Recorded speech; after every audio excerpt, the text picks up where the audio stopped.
Prologue to the Wisdom of Jesus, son of Sirach. A prologue made by an uncertain author. This Jesus was the son of Sirach, and grandchild to Jesus of the same name with him. This man therefore lived in the latter times, after the people had been led away captive and called home again, and almost after all the prophets. Now his grandfather, Jesus, as he himself witnesseth, was a man of great diligence and wisdom among the Hebrews, who did not only gather the grave and short sentences of wise men that had been before him, but himself also uttered some of his own, full of much understanding and wisdom.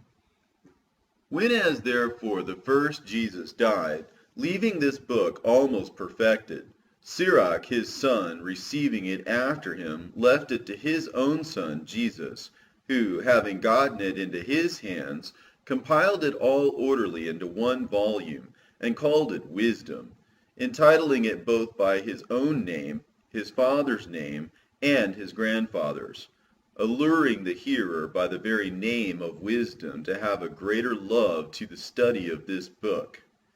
It containeth therefore wise sayings, dark sentences, and parables, and certain particular ancient godly stories of men that pleased God, also his prayer and song. Moreover, what benefits God has vouchsafed his people, and what plagues he had heaped upon their enemies. This Jesus did imitate Solomon, and was no less famous for wisdom and learning, both being indeed a man of great learning, and so reputed also. The prologue of the wisdom of Jesus, the son of Sirach.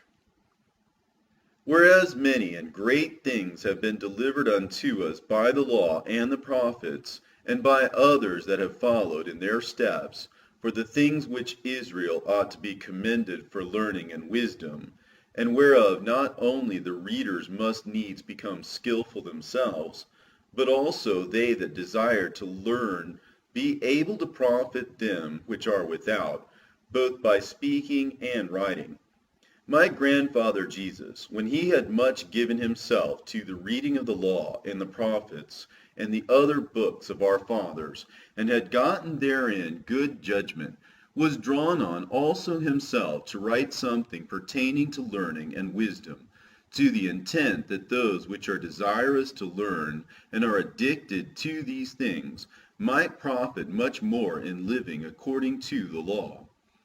Wherefore let me entreat you to read it with favor and attention, and to pardon us wherein we may seem to come short of some words which we have labored to interpret. For the same things uttered in Hebrew and translated into another tongue have not the same force in them. And not only these things, but the law itself and the prophets and the rest of the books have no small difference when they are spoken in their own language. For in the 38th year coming into Egypt, when Euergetes was king, and continuing there some time, I found a book of no small learning. Therefore I thought it most necessary for me to bestow some diligence and travail to interpret it, using great watchfulness and skill in that space to bring the book to an end, and set it forth for them also, which in a strange country are willing to learn, being prepared before in manners to live after the law. The wisdom of Jesus, son of Sirach. All wisdom cometh from the Lord, and is with him forever. Who can number the sand of the sea, and the drops of rain, and the days of eternity? Who can find out the height of heaven, and the breadth of the earth, and the deep, and wisdom? Wisdom hath been created before all things, and the understanding of prudence from everlasting. The word of God most high is the fountain of wisdom, and her ways are everlasting commandments. To whom hath the root of wisdom been revealed, or who hath known her wise counsels? Unto whom hath the knowledge of wisdom been made manifest, and who hath understood her great experience? There is one wise and greatly to be feared, the Lord sitting upon his throne. He created her, and saw her, and numbered her, and poured her out upon all his works. She is with all flesh, according to his gift, and he hath given her to them that love him. The fear of the Lord is honor, and glory, and gladness, and a crown of rejoicing. The fear of the Lord maketh a merry heart, and giveth joy and gladness, and a long life. Whoso feareth the Lord, it shall go well with him at the last, and he shall find favor in the day of his death.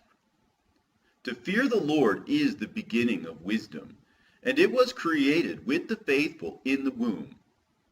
She hath built an everlasting foundation with men, and she shall continue with their seed. To fear the Lord is fullness of wisdom, and filleth men with her fruits. She filleth all their house with things desirable, and the garners with her increase. The fear of the Lord is a crown of wisdom, making peace and perfect health to flourish, both which are the gifts of God, and it enlargeth their rejoicing that love him. Wisdom raineth down skill and knowledge of understanding, and exalteth them to honor that hold her fast. The root of wisdom is to fear the Lord, and the branches thereof are long life. The fear of the Lord driveth away sins, and where it is present, it turneth away wrath. A furious man cannot be justified, for the sway of his fury shall be his destruction. A patient man will fear for a time, and afterward joy shall spring up unto him. He will hide his words for a time, and the lips of many shall declare his wisdom. The parables of knowledge are in the treasures of wisdom, but godliness is an abomination to a sinner. If thou desire wisdom, keep the commandments, and the Lord shall give her unto thee. For the fear of the Lord is wisdom and instruction, and faith and meekness are his delight. Distrust not the fear of the Lord when thou art poor, and come not unto him with a double heart. Be not an hypocrite in the sight of men, and take good heed what thou speakest. Exalt not thyself, lest thou fall, and bring dishonor upon thy soul, and so God discover thy secrets, and cast thee down in the midst of the congregation, because thou camest not in truth to the fear of the Lord, but thy heart is full of deceit. My son, if thou come to serve the Lord, prepare thy soul for temptation. Set thy heart aright, and constantly endure, and make not haste in time of trouble. Cleave unto him, and depart not away, that thou mayest be increased at thy last end. Whatsoever is brought upon thee, take cheerfully, and be patient when thou art changed to a low estate. For gold is tried in the fire, and acceptable men in the furnace of adversity. Believe in him, and he will help thee. Order thy way aright, and trust in him. Ye that fear the Lord, wait for his mercy, and go not aside, lest ye fall. Ye that fear the Lord, believe him, and your reward shall not fail. Ye that fear the Lord, hope for good, and for everlasting joy and mercy. Look at the generations of old, and see, did ever any trust in the Lord, and was confounded? Or did any abide in his fear, and was forsaken? Or whom did he ever despise that called upon him? For the Lord is full of compassion and mercy, long-suffering, and very pitiful, and forgiveth sins, and saveth in the time of affliction. Woe be to fearful hearts and faint hands, and the sinner that goeth two ways. Woe unto him that is faint-hearted, for he believeth not, therefore shall he not be defended. Woe unto you that have lost patience, and what will ye do when the Lord shall visit you? They that fear the Lord will not disobey his word, and they that love him will keep his ways. They that fear the Lord will seek that which is well pleasing unto him, and they that love him shall be filled with the law. They that fear the Lord will prepare their hearts, and humble their souls in his sight, saying, We will fall into the hands of the Lord, and not into the hands of men. For as his majesty is, so is his mercy.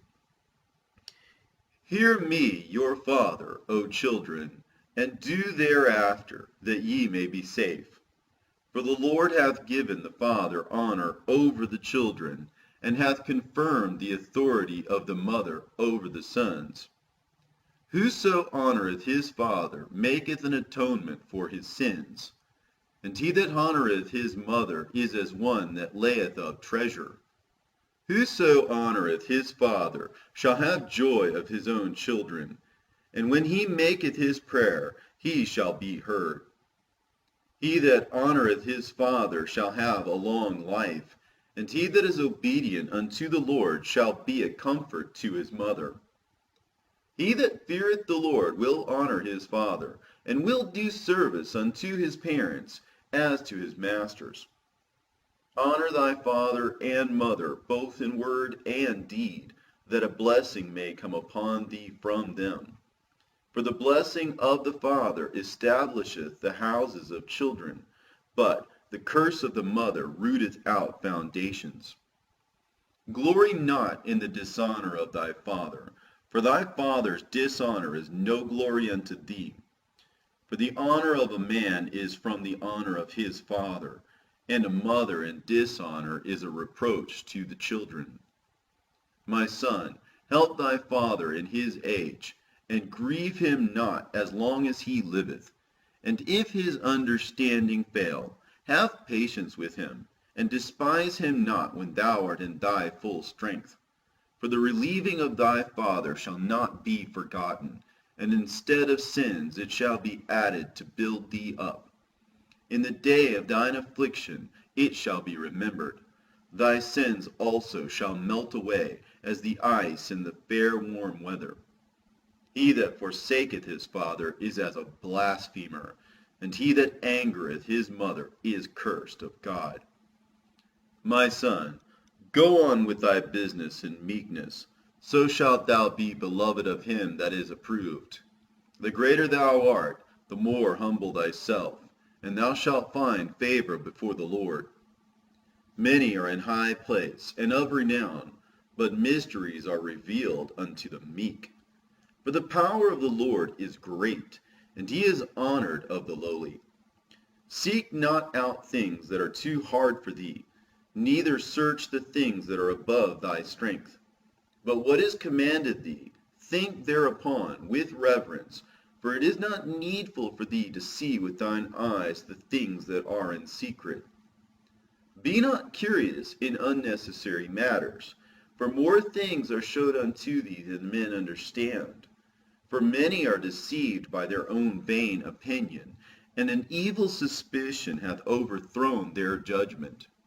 Without eyes thou shalt want light. Profess not the knowledge therefore that thou hast not. A stubborn heart shall fare evil at the last, and he that loveth danger shall perish therein.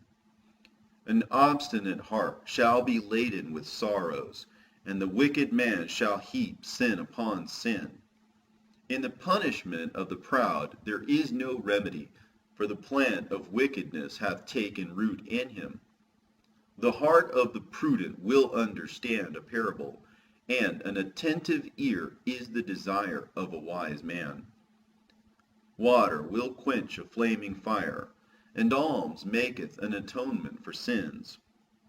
And he that requiteth good turns is mindful of that which may come hereafter, and when he falleth, he shall find a stay. My son, defraud not the poor of his living, and make not the needy eyes to wait long. Make not an hungry soul sorrowful, neither provoke a man in his distress. Add not more trouble to an heart that is vexed, and defer not to give to him that is in need. Reject not the supplication of the afflicted, neither turn away thy face from a poor man. Turn not away thine eyes from the needy, and give him none occasion to curse thee. For if he curse thee in the bitterness of his soul, his prayer shall be heard of him that made him. Get thyself the love of the congregation, and bow thy head to a great man. Let it not grieve thee to bow down thine ear to the poor, and give him a friendly answer with meekness. Deliver him that suffereth wrong from the hand of the oppressor, and be not faint-hearted when thou sittest in judgment. Be as a father unto the fatherless, and instead of an husband unto their mother. So shalt thou be as the Son of the Most High, and he shall love thee more than thy mother doth. Wisdom exalteth her children, and layeth hold of them that seek her. He that loveth her loveth life, and they that seek to her early shall be filled with joy. He that holdeth her fast shall inherit glory, and wheresoever she entereth, the Lord will bless. They that serve her shall minister to the Holy One, and them that love her the Lord doth love. Whoso giveth ear unto her shall judge the nations, and he that attendeth unto her shall dwell securely. If a man commit himself unto her, he shall inherit her, and his generation shall hold her in possession.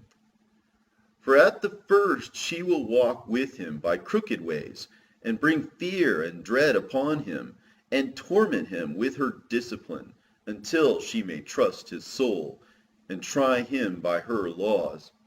Then she will return the straight way unto him, and comfort him, and show him her secrets. But if he go wrong, she will forsake him, and give him over to his own ruin. Observe the opportunity, and beware of evil, and be not ashamed when it concerneth thy soul. For there is a shame that bringeth sin, and there is a shame which is glory and grace. Accept no person against thy soul, and let not the reverence of any man cause thee to fall.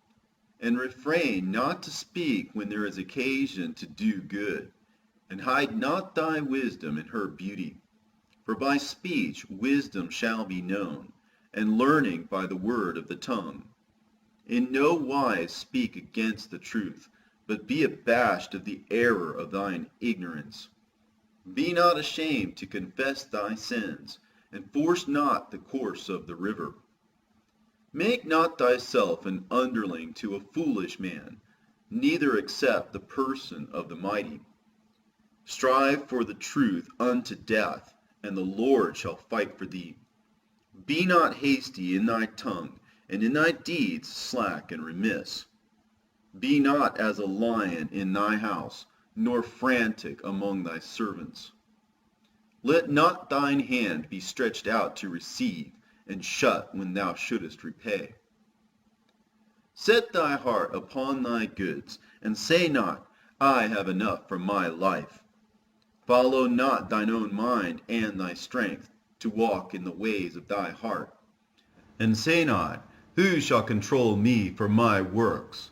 For the Lord will surely revenge thy pride. Say not, I have sinned, and what harm hath happened unto me? For the Lord is long-suffering. He will in no wise let thee go.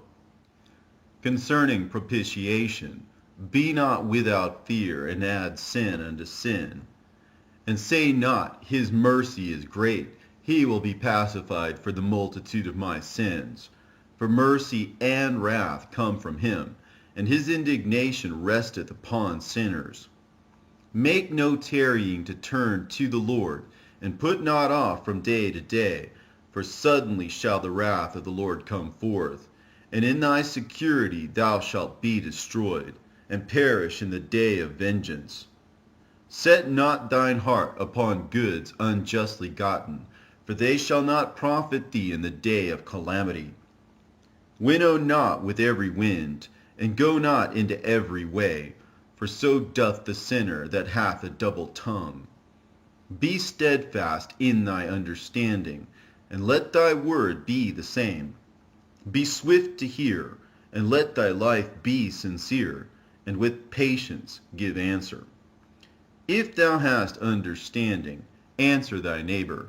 If not, lay thy hand upon thy mouth. Honor and shame is in talk, and the tongue of man is his fall. Be not called a whisperer, and lie not in wait with thy tongue, for a foul shame is upon the thief, and an evil condemnation upon the double tongue. Be not ignorant of anything in a great matter or a small. Instead of a friend, become not an enemy, for thereby thou shalt inherit an ill name, shame, and reproach. Even so shall a sinner that hath a double tongue. Extol not thyself in the counsel of thine own heart, that thy soul be not torn in pieces as a bull straying alone. Thou shalt eat up thy leaves, and lose thy fruit, and leave thyself as a dry tree. A wicked soul shall destroy him that hath it, and shall make him to be laughed to scorn of his enemies. Sweet language will multiply friends, and a fair-speaking tongue will increase kind greetings. Be in peace with many, nevertheless have but one counselor of 1,000. If thou wouldest get a friend, prove him first, and be not hasty to credit him. For some man is a friend for his own occasion, and will not abide in the day of thy trouble. And there is a friend who, being turned to enmity and strife, will discover thy reproach. Again, some friend is as a companion at the table, and will not continue in the day of affliction. But in thy prosperity he will be as thyself, and will be bold over thy servants. If thou be brought low, he will be against thee, and will hide himself from thy face. Separate thyself from thine enemies, and take heed of thy friends. A faithful friend is a strong defense, and he that hath found such an one hath found a treasure.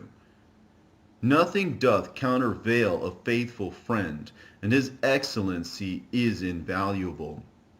A faithful friend is the medicine of life, and they that fear the Lord shall find him. Whosoever feareth the Lord shall direct his friendship aright, for as he is, so shall his neighbor be also.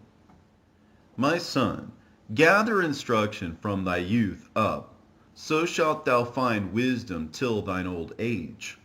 Come unto her as one that ploweth and soweth, and wait for her good fruits. For thou shalt not toil much in laboring about her, but thou shalt eat of her fruits right soon. She is very unpleasant to the unlearned. He that is without understanding will not remain with her. She will lie upon him as a mighty stone of trial, and he will cast her from him ere it be long. For wisdom is according to her name, and she is not manifest unto many. Give ear, my son, receive my advice, and refuse not my counsel. And put thy feet into her fetters, and thy neck into her chain. Bow down thy shoulder and bear her, and be not grieved with her bonds. Come unto her with thy whole heart, and keep her ways with all thy power. Search and seek, and she shall be made known unto thee. And when thou hast got hold of her, let her not go. For at the last thou shalt find her rest, and that shall be turned to thy joy. Then shall her fetters be a strong defense for thee, and her chains a robe of glory. For there is a golden ornament upon her, and her bands are purple lace.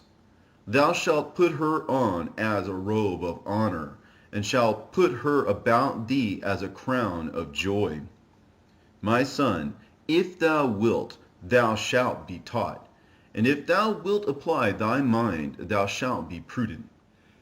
If thou love to hear, thou shalt receive understanding, and if thou bow thine ear, thou shalt be wise. Stand in the multitude of the elders, and cleave unto him that is wise. Be willing to hear every godly discourse, and let not the parables of understanding escape thee. And if thou seest a man of understanding, get thee betimes unto him, and let thy foot wear the steps of his door. Let thy mind be open upon the ordinances of the Lord, and meditate continually in his commandments. He shall establish thine heart, and give thee wisdom at thine own desire. Do no evil, so shall no harm come unto thee. Depart from the unjust, and iniquity shall turn away from thee. My son, sow not upon the furrows of unrighteousness, and thou shalt not reap them sevenfold. Seek not of the Lord preeminence, neither of the king the seat of honor. Justify not thyself before the Lord, and boast not of thy wisdom before the king. Seek not to be judge, being not able to take away iniquity, lest at any time thou fear the person of the mighty, and stumbling block in the way of thine uprightness.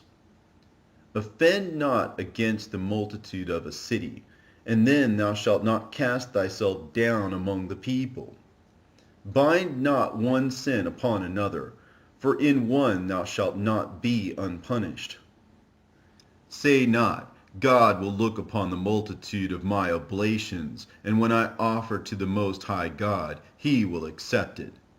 Be not faint-hearted when thou makest thy prayer, and neglect not to give alms.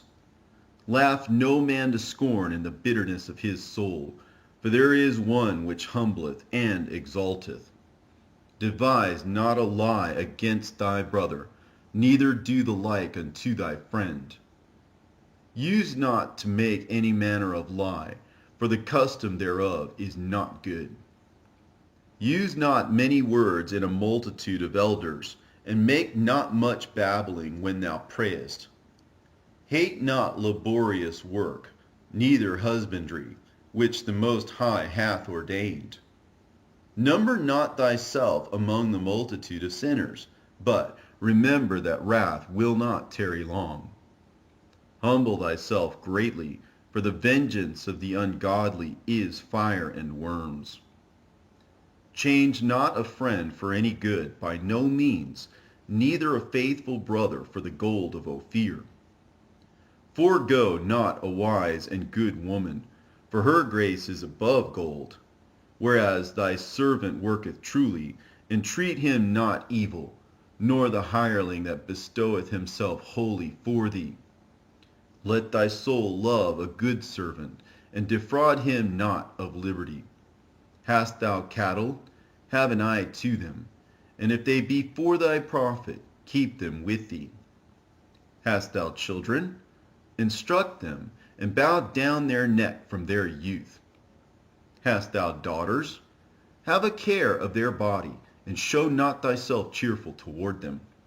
Marry thy daughter, and so thou shalt have performed a weighty matter, but give her to a man of understanding. Hast thou a wife after thy mind? Forget her not, but give not thyself over to a light woman.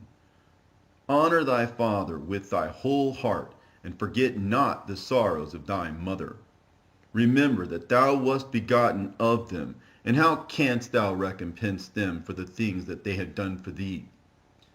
Fear the Lord with all thy soul, and reverence his priests. Love him that made thee with all thy strength, and forsake not his ministers. Fear the Lord, and honor the priest, and give him his portion, as it is commanded thee, the first fruits and the trespass offerings, and the gift of the shoulder, and the sacrifice of sanctification, and the first fruits of the holy things. And stretch thine hand unto the poor, that thy blessing may be perfected. A gift hath grace in the sight of every man living, and for the dead detain it not. Fail not to be with them that weep, and mourn with them that mourn. Be not slow to visit the sick, for that shall make thee to be beloved. Whatsoever thou takest in hand, remember the end, and thou shalt never do amiss. Strive not with a mighty man, lest thou fall into his hands. Be not at variance with a rich man, lest he overweigh thee, for gold hath destroyed many, and perverted the hearts of kings. Strive not with a man that is full of tongue, and heap not wood upon his fire. Jest not with a rude man, lest thy ancestors be disgraced. Reproach not a man that turneth from sin, but remember that we are all worthy of punishment. Dishonor not a man in his old age, for even some of us wax old. Rejoice not over thy greatest enemy being dead, but remember that we die all. Despise not the discourse of the wise, but acquaint thyself with their proverbs, for of them thou shalt learn instruction, and how to serve great men with ease. Miss not the discourse of the elders, for they also learned of their fathers, and of them thou shalt learn understanding, and to give answer as need requireth.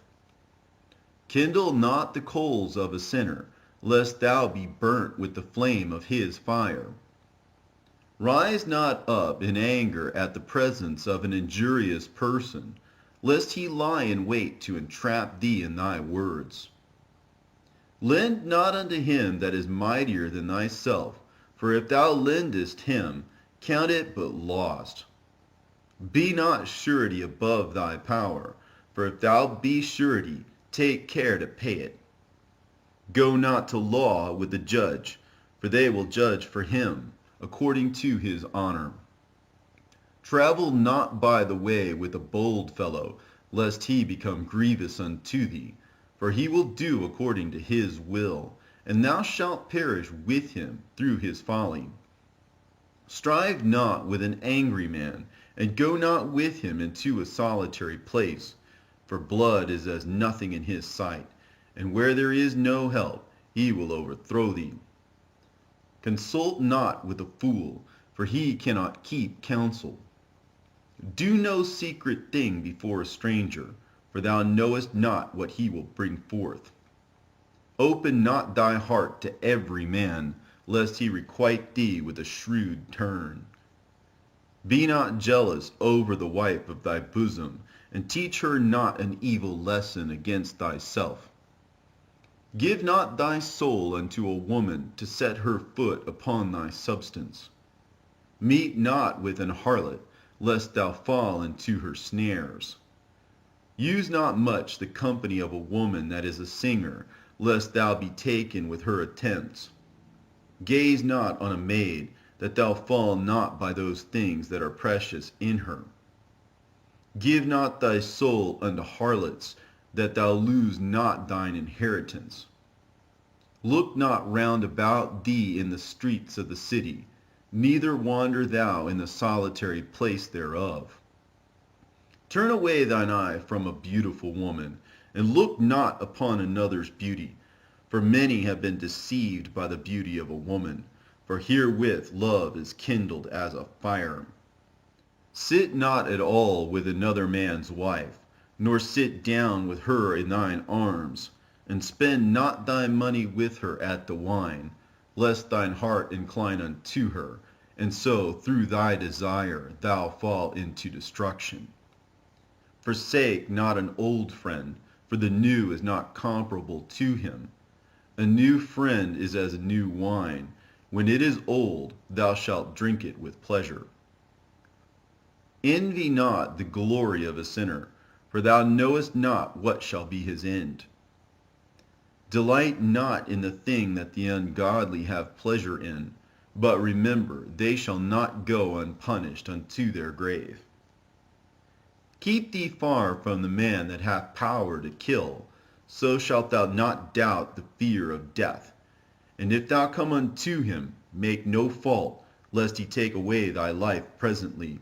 Remember that thou goest into the midst of snares, and that thou walkest upon the battlements of the city. As near as thou canst, guess at thy neighbor, and consult with the wise.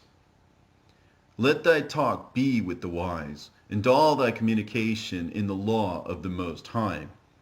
And let just men eat and drink with thee, and let thy glorying be in the fear of the Lord. For the hand of the artificer the work shall be commended, and the wise ruler of the people for his speech.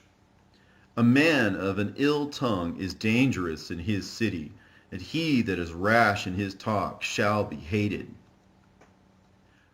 A wise judge will instruct his people, and the government of a prudent man is well ordered. As the judge of the people is himself, so are his officers. And what manner of man the ruler of the city is, such are all they that dwell therein. An unwise king destroyeth his people, but through the prudence of them which are in authority the city shall be inhabited. The power of the earth is in the hand of the Lord, and in due time he will set over it one that is profitable. In the hand of God is the prosperity of man, and upon the person of the scribe shall he lay his honor. Bear not hatred to thy neighbor for every wrong, and do nothing at all by injurious practices. Pride is hateful before God and man, and by both doth one commit iniquity. Because of unrighteous dealings, injuries, and riches got by deceit, the kingdom is translated from one people to another. Why is earth and ashes proud? There is not a more wicked thing than a covetous man, for such an one setteth his own soul to sale, because while he liveth he casteth away his bowels. The physician cutteth off a long disease, and he that is today a king tomorrow shall die. For when a man is dead, he shall inherit creeping things, beasts, and worms. The beginning of pride is when one departeth from God, and his heart is turned away from his Maker. For pride is the beginning of sin, and he that hath it shall pour out abomination. And therefore the Lord brought upon them strange calamities, and overthrew them utterly. The Lord hath cast down the thrones of proud princes, and set up the meek in their stead. The Lord hath plucked up the roots of the proud nations, and planted the lowly in their place. The Lord overthrew countries of the heathen, and destroyed them to the foundations of the earth. He took some of them away, and destroyed them, and hath made their memorial to cease from the earth. Pride was not made for men, nor furious anger for them that are born of a woman. They that fear the Lord are a pure seed, and they that love him an honorable plant. They that regard not the law are a dishonorable seed. They that transgress the commandments are a deceivable seed. Among brethren, he that is chief is honorable. So are they that fear the Lord in his eyes. The fear of the Lord goeth before the obtaining of authority, but roughness and pride is the losing thereof. Whether he be rich, noble, or poor, their glory is the fear of the Lord. It is not meet to despise the poor man that hath understanding, neither is it convenient to magnify a sinful man. Great men and judges and potentates shall be honored, yet there is none of them greater than he that feareth the Lord. Unto the servant that is wise shall they that are free do service, and he that hath knowledge will not grudge when he is reformed. Be not overwise in doing thy business, and boast not thyself in the time of thy distress. Better is he that laboureth and aboundeth in all things, than he that boasteth himself and wanteth bread. My son, glorify thy soul in meekness, and give it honor according to the dignity thereof. Who will justify him that sinneth against his own soul? And who will honor him that dishonoureth his own life? The poor man is honoured for his skill, and the rich man is honoured for his riches. He that is honoured in poverty, how much more in riches? And he that is dishonorable in riches, how much more in poverty? Wisdom lifteth up the head of him that is of low degree, and maketh him to sit among great men. Commend not a man for his beauty, neither abhor a man for his outward appearance. The bee is little among such as fly, but her fruit is the chief of sweet things. Boast not of thy clothing and raiment, and exalt not thyself in the day of honor. For the works of the Lord are wonderful, and his works among men are hidden. Many kings have sat down upon the ground, and one that was never thought of hath worn the crown. Many mighty men have been greatly disgraced, and the honorable delivered into other men's hands. Blame not before thou hast examined the truth. Understand first, and then rebuke. Answer not before thou hast heard the cause, neither interrupt men in the midst of their talk. Strive not in a matter that concerneth thee not, and sit not in judgment with sinners. My son, meddle not with many matters, for if thou meddle much, thou shalt not be innocent. And if thou follow after, thou shalt not obtain, neither shalt thou escape by fleeing. There is one that laboreth, and taketh pains, and maketh haste, and is so much the more behind. Again, there is another that is slow, and hath need of help, wanting ability, and full of poverty. Yet the eye of the Lord looked upon him for good, and set him up from his low estate, and lifted up his head from misery, so that many that saw it marveled at him. Prosperity and adversity, life and death, poverty and riches come of the Lord. Wisdom, knowledge, and understanding of the law are of the Lord. Love and the way of good works are from him. Error and darkness had their beginning together with sinners, and evil shall wax old with them that glory therein. The gift of the Lord remaineth with the godly, and his favor bringeth prosperity forever. There is that waxeth rich by his wariness and pinching, and this is the portion of his reward. Whereas he saith, I have found rest, and now will eat continually of my goods. And yet he knoweth not what time shall come upon him, and that he must leave those things to others, and die.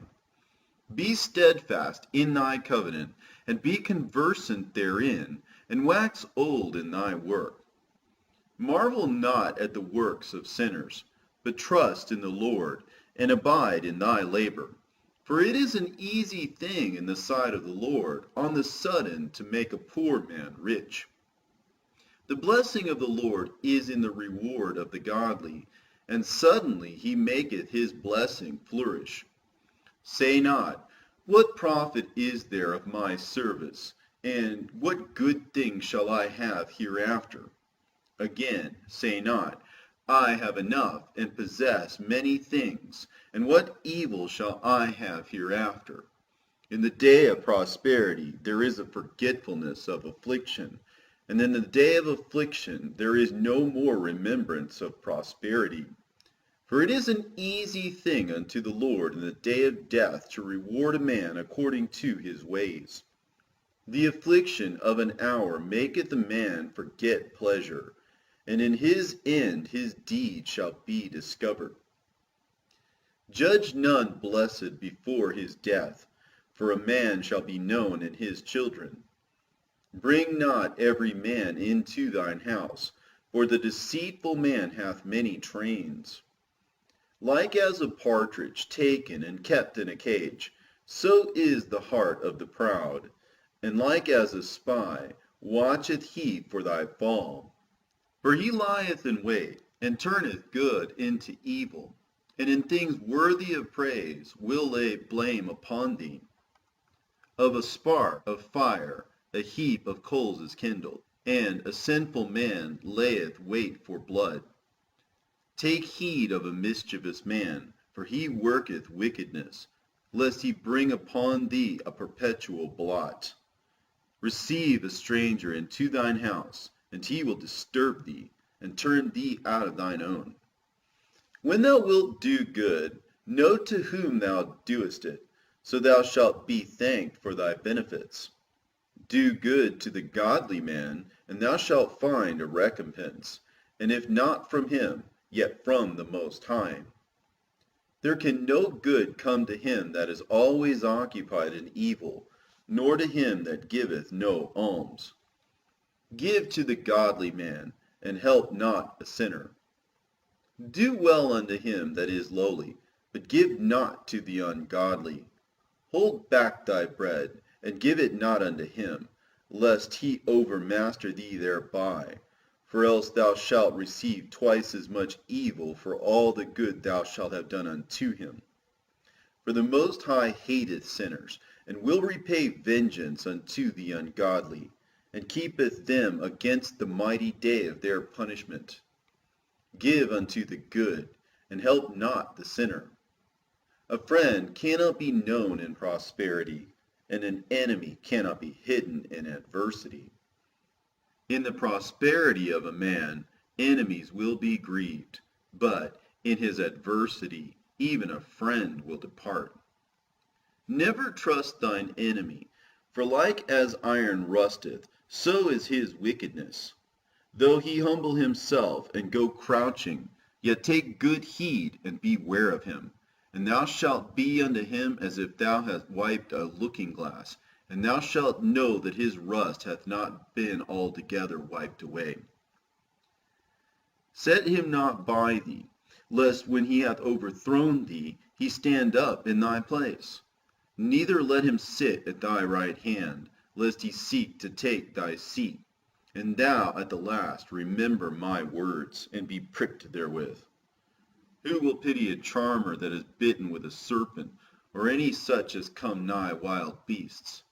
So one that goeth to a sinner, and is defiled with him in his sins, who will pity? For a while he will abide with thee, but if thou begin to fall, he will not tarry. An enemy speaketh sweetly with his lips, but in his heart he imagineth how to throw thee into a pit. And he will weep with his eyes, but if he find opportunity, he will not be satisfied with blood. If adversity come upon thee, thou shalt find him there first, and though he pretend to help thee, yet shall he undermine thee. He will shake his head, and clap his hands, and whisper much, and change his countenance. He that toucheth pitch shall be defiled therewith, and he that hath fellowship with a proud man shall be like unto him. Burden not thyself above thy power while thou livest, and have no fellowship with the one that is mightier and richer than thyself. For how agree the kettle and the earthen pot together? For if the one be smitten against the other, it shall be broken. The rich man hath done wrong, and yet he threateneth withal. The poor man is wronged, and he must entreat also. If thou be for his profit, he will use thee, but if thou hast nothing, he will forsake thee. If thou hast anything, he will live with thee, yea, he will make thee bear, and will not be sorry for it. If he hath need of thee, he will deceive thee, and smile upon thee, and put thee in hope. He will speak thee fair, and say, What wantest thou? And he will shame thee by his meats, until he have drawn thee dry twice or thrice, and at the last he will laugh thee to scorn afterward. When he seeth thee, he will forsake thee, and shake his head at thee. Beware that thou be not deceived and brought down in thy jollity.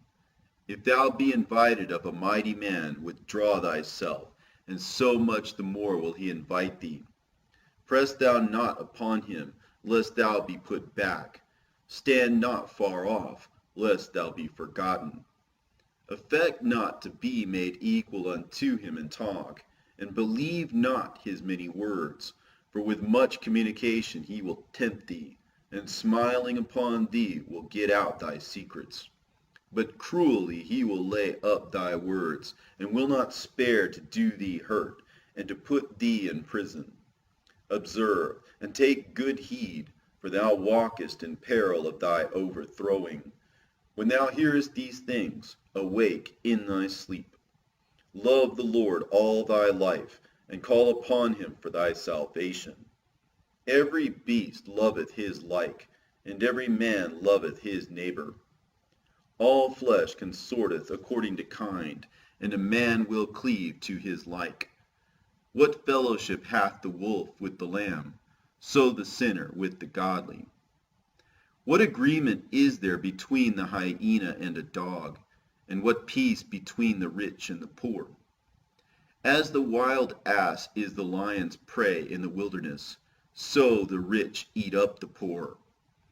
As the proud hate humility, so doth the rich abhor the poor.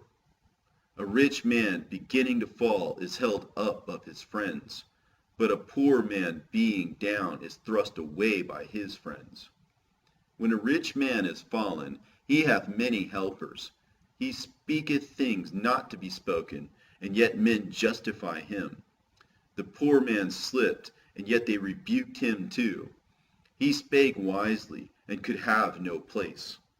When a rich man speaketh, every man holdeth his tongue. And look, what he saith, they extol it to the clouds. But if the poor man speak, they say, What fellow is this? And if he stumble, they will help to overthrow him. Riches are good unto him that hath no sin, and poverty is evil in the mouth of the ungodly. The heart of a man changeth his countenance, whether it be for good or evil, and a merry heart maketh a cheerful countenance. A cheerful countenance is a token of a heart that is in prosperity, and the finding out of parables is a wearisome labor of the mind. Blessed is the man that hath not slipped with his mouth, and is not pricked with the multitude of sins. Blessed is he whose conscience hath not condemned him, and who is not fallen from his hope in the Lord. Riches are not comely for a miser, and what should an envious man do with money? He that gathereth by defrauding his own soul gathereth for others, that shall spend his goods riotously. He that is evil to himself, to whom will he be good? He shall not take pleasure in his goods. There is none worse than he that envieth himself, and this is a recompense of his wickedness. And if he doeth good, he doeth it unwillingly, and at the last he will declare his wickedness. The envious man hath a wicked eye. He turneth away his face, and despiseth men. A covetous man's eye is not satisfied with his portion, and the iniquity of the wicked drieth up his soul. A wicked eye envieth his bread, and he is a miser at his table. My son, according to thy ability, do good to thyself, and give the Lord his due offering. Remember that death will not be long in coming, and that the covenant of the grave is not showed unto thee. Do good unto thy friend before thou die, and according to thy ability stretch out thy hand and give to him. Defraud not thyself of the good day, and let not the part of a good desire overpass thee. Shalt thou not leave thy travails unto another, and thy labors to be divided by lot? Give, and take, and sanctify thy soul, for there is no seeking of dainties in the grave. All flesh waxeth old as a garment, for the covenant from the beginning is, Thou shalt die the death. As of the green leaves on a thick tree, some fall and some grow, so is the generation of flesh and blood. One cometh to an end, and another is born. Every work rotteth and consumeth away, and the worker thereof shall go withal. Blessed is the man that doth meditate good things in wisdom, and that reasoneth of holy things by his understanding. He that considereth her ways in his heart shall also have understanding in her secrets. Go after her as one that traceth, and lie in wait in her ways. He that prieth in at her windows shall also hearken at her doors. He that doth lodge near her house shall also fasten a pin in her walls. He shall pitch his tent nigh unto her, and shall lodge in a lodging where good things are. He shall set his children under her shelter, and shall lodge under her branches. By her he shall be covered from heat, and in her glory shall he dwell. He that feareth the Lord will do good, and he that hath the knowledge of the law shall obtain her. And as a mother shall she meet him, and receive him as a wife married of a virgin. With the bread of understanding shall she feed him, and give him the water of wisdom to drink. He shall be stayed upon her, and shall not be moved, and shall rely upon her, and shall not be confounded. She shall exalt him above his neighbors, and in the midst of the congregation shall she open his mouth. He shall find joy and a crown of gladness, and she shall cause him to inherit an everlasting name. But foolish men shall not attain unto her, and sinners shall not see her. For she is far from pride, and men that are liars cannot remember her. Praise is not seemly in the mouth of a sinner, for it was not sent him of the Lord. For praise shall be uttered in wisdom, and the Lord will prosper it. Say not thou, it is through the Lord that I fell away, for thou oughtest not to do the thing that he hateth. Say not thou, he hath caused me to err, for he hath no need of the sinful man. The Lord hateth all abomination, and they that fear God love it not. He himself made man from the beginning, and left him in the hand of his counsel, if thou wilt, to keep the commandments, and to perform acceptable faithfulness. He hath set fire and water before thee. Stretch forth thy hand unto whether thou wilt.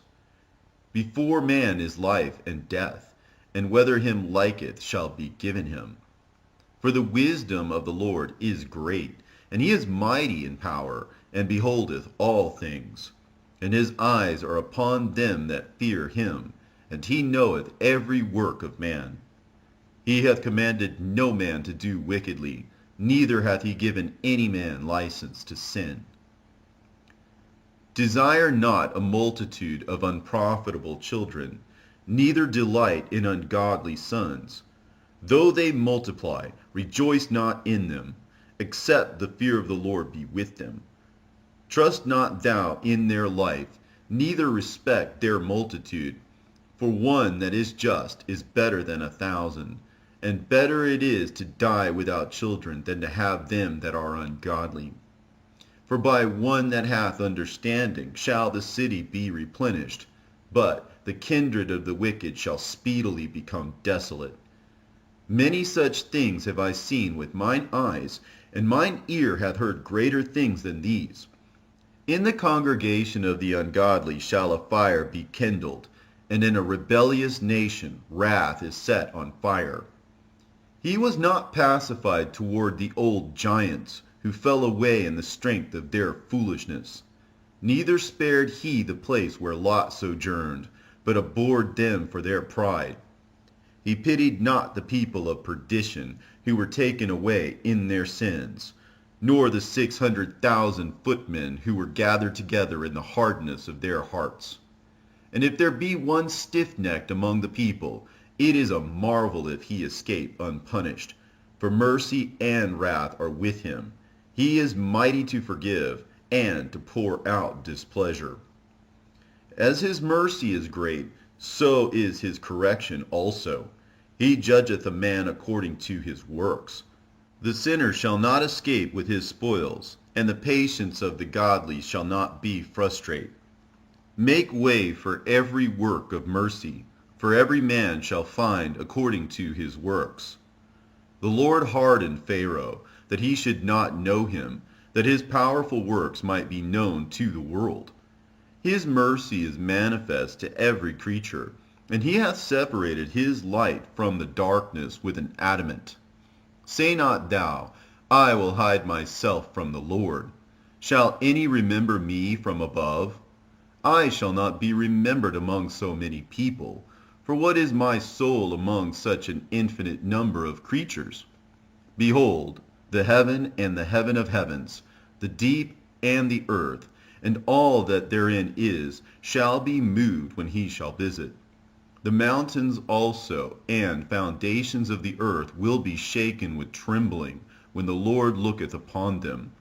No heart can think upon these things worthily, and who is able to conceive his ways? It is a tempest which no man can see, for the most part of his works are hid. Who can declare the works of his justice, or who can endure them? For his covenant is afar off, and the trial of all things is in the end. He that wanteth understanding will think upon vain things, and a foolish man erring imagineth follies. My son, hearken unto me, and learn knowledge, and mark my words with thy heart. I will show forth doctrine in weight, and declare his knowledge exactly. The works of the Lord are done in judgment from the beginning, and from the time he made them he disposed the parts thereof. He garnished his works for ever, and in his hand are the chief of them unto all generations. They neither labor, nor are weary, nor cease from their works. None of them hindereth another, and they shall never disobey his word. After this the Lord looked upon the earth, and filled it with his blessings. With all manner of living things hath he covered the face thereof, and they shall return into it again.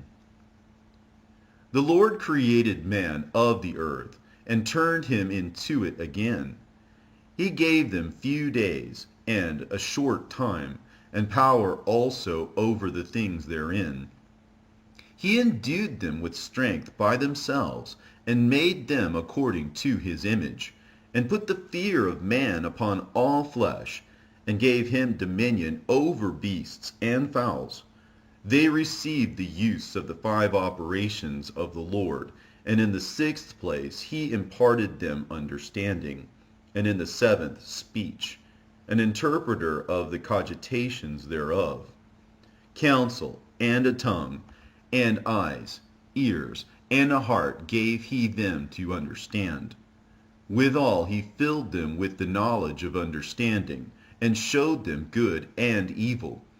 He set his eye upon their hearts, that he might show them the greatness of his works. He gave them to glory in his marvelous acts forever, that they might declare his works with understanding. And the elect shall praise his holy name. Besides this, he gave them knowledge, and the law of life for an heritage.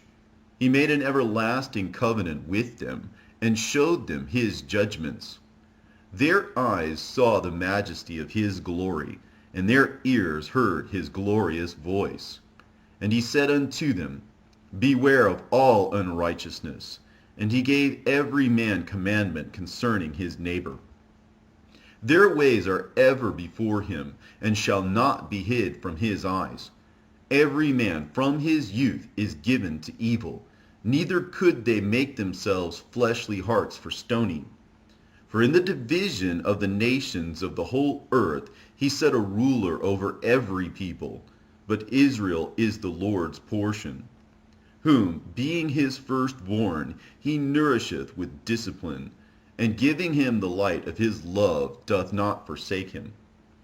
Therefore all their works are as the sun before him, and his eyes are continually upon their ways. None of their unrighteous deeds are hid from him, but all their sins are before the Lord. But the Lord, being gracious, and knowing his workmanship, neither left nor forsook them, but spared them. The alms of a man is as a signet with him, and he will keep the good deeds of man as the apple of the eye, and give repentance to his sons and daughters. Afterwards he will rise up and reward them, and render their recompense upon their heads. But unto them that repent he granted them return, and comforted those that failed in patience. Return unto the Lord, and forsake thy sins, and make prayer before his face, and offend less. Turn again to the Most High, and turn away from iniquity. For he will lead thee out of darkness into the light of health. And hate thou abomination vehemently. Who shall praise the Most High in the grave, instead of them which live and give thanks? Thanksgiving perisheth from the dead, as from one that is not. The living and sound in heart shall praise the Lord. How great is the loving kindness of the Lord our God, and his compassion unto such as turn unto him in holiness. For all things cannot be in men, because the Son of Man is not immortal. What is brighter than the sun? Yet the light thereof faileth, and flesh and blood will imagine evil. He vieweth the power of the height of heaven, and all men are but earth and ashes. He that liveth forever hath created all things in general. The Lord only is righteous, and there is none other but he, who governeth the world with the palm of his hand, and all things obey his will. For he is the King of all, by his power dividing holy things among them from profane. To whom hath he given power to declare his works? And who shall find out his noble acts? Who shall number the strength of his majesty? And who shall also tell of his mercies? As for the wondrous works of the Lord, there may nothing be taken from them, neither may anything be put unto them, neither can the ground of them be found out. When a man hath done, then he beginneth, and when he leaveth off, then he shall be doubtful. What is man, and whereto serveth he? What is his good, and what is his evil? The number of a man's days are at the most 100 years.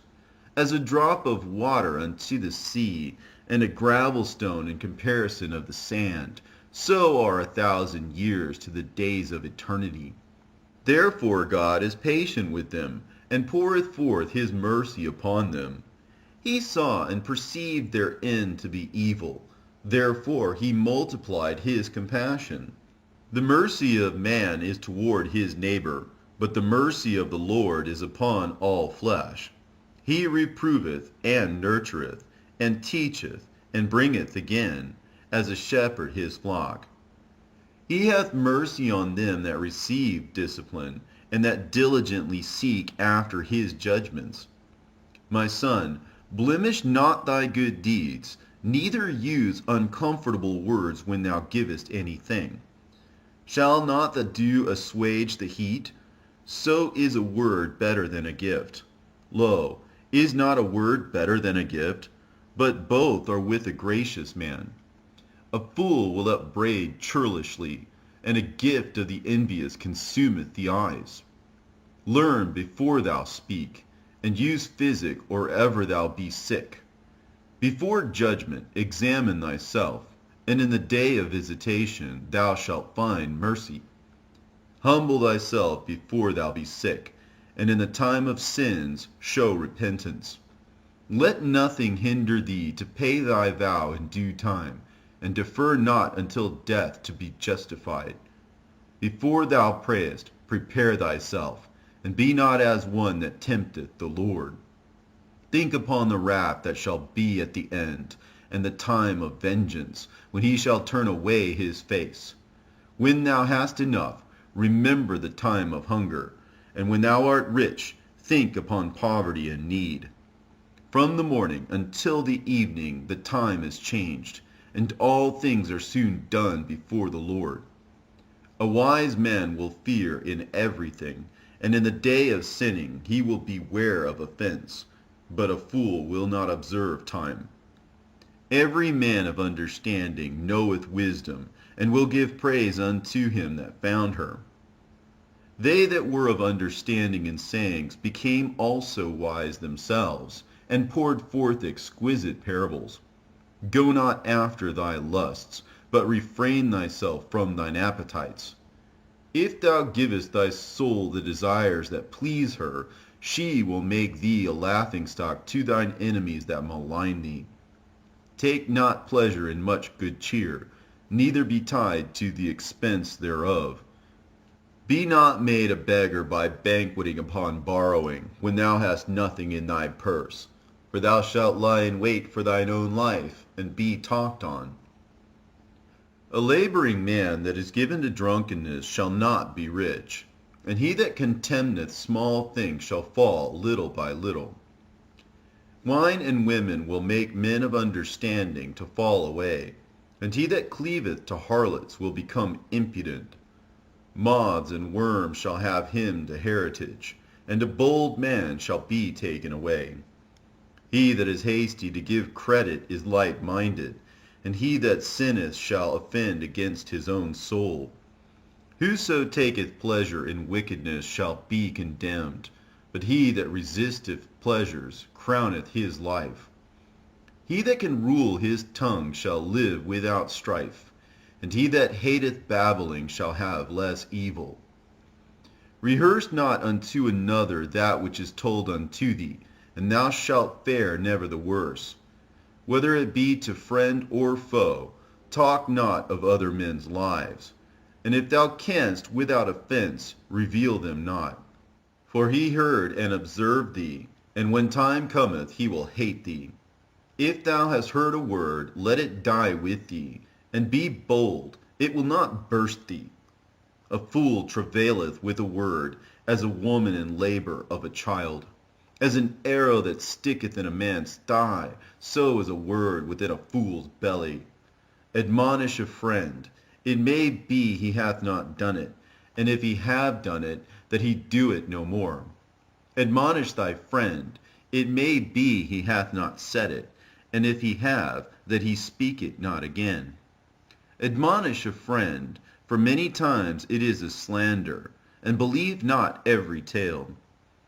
There is one that slippeth in his speech, but not from his heart. And who is he that hath not offended with his tongue? Admonish thy neighbor before thou threaten him, and not being angry, give place to the law of the Most High. The fear of the Lord is the first step to be accepted of him, and wisdom obtaineth his love. The knowledge of the commandments of the Lord is the doctrine of life, and they that do things that please him shall receive the fruit of the tree of immortality. The fear of the Lord is all wisdom, and in all wisdom is the performance of the law, and the knowledge of his omnipotency.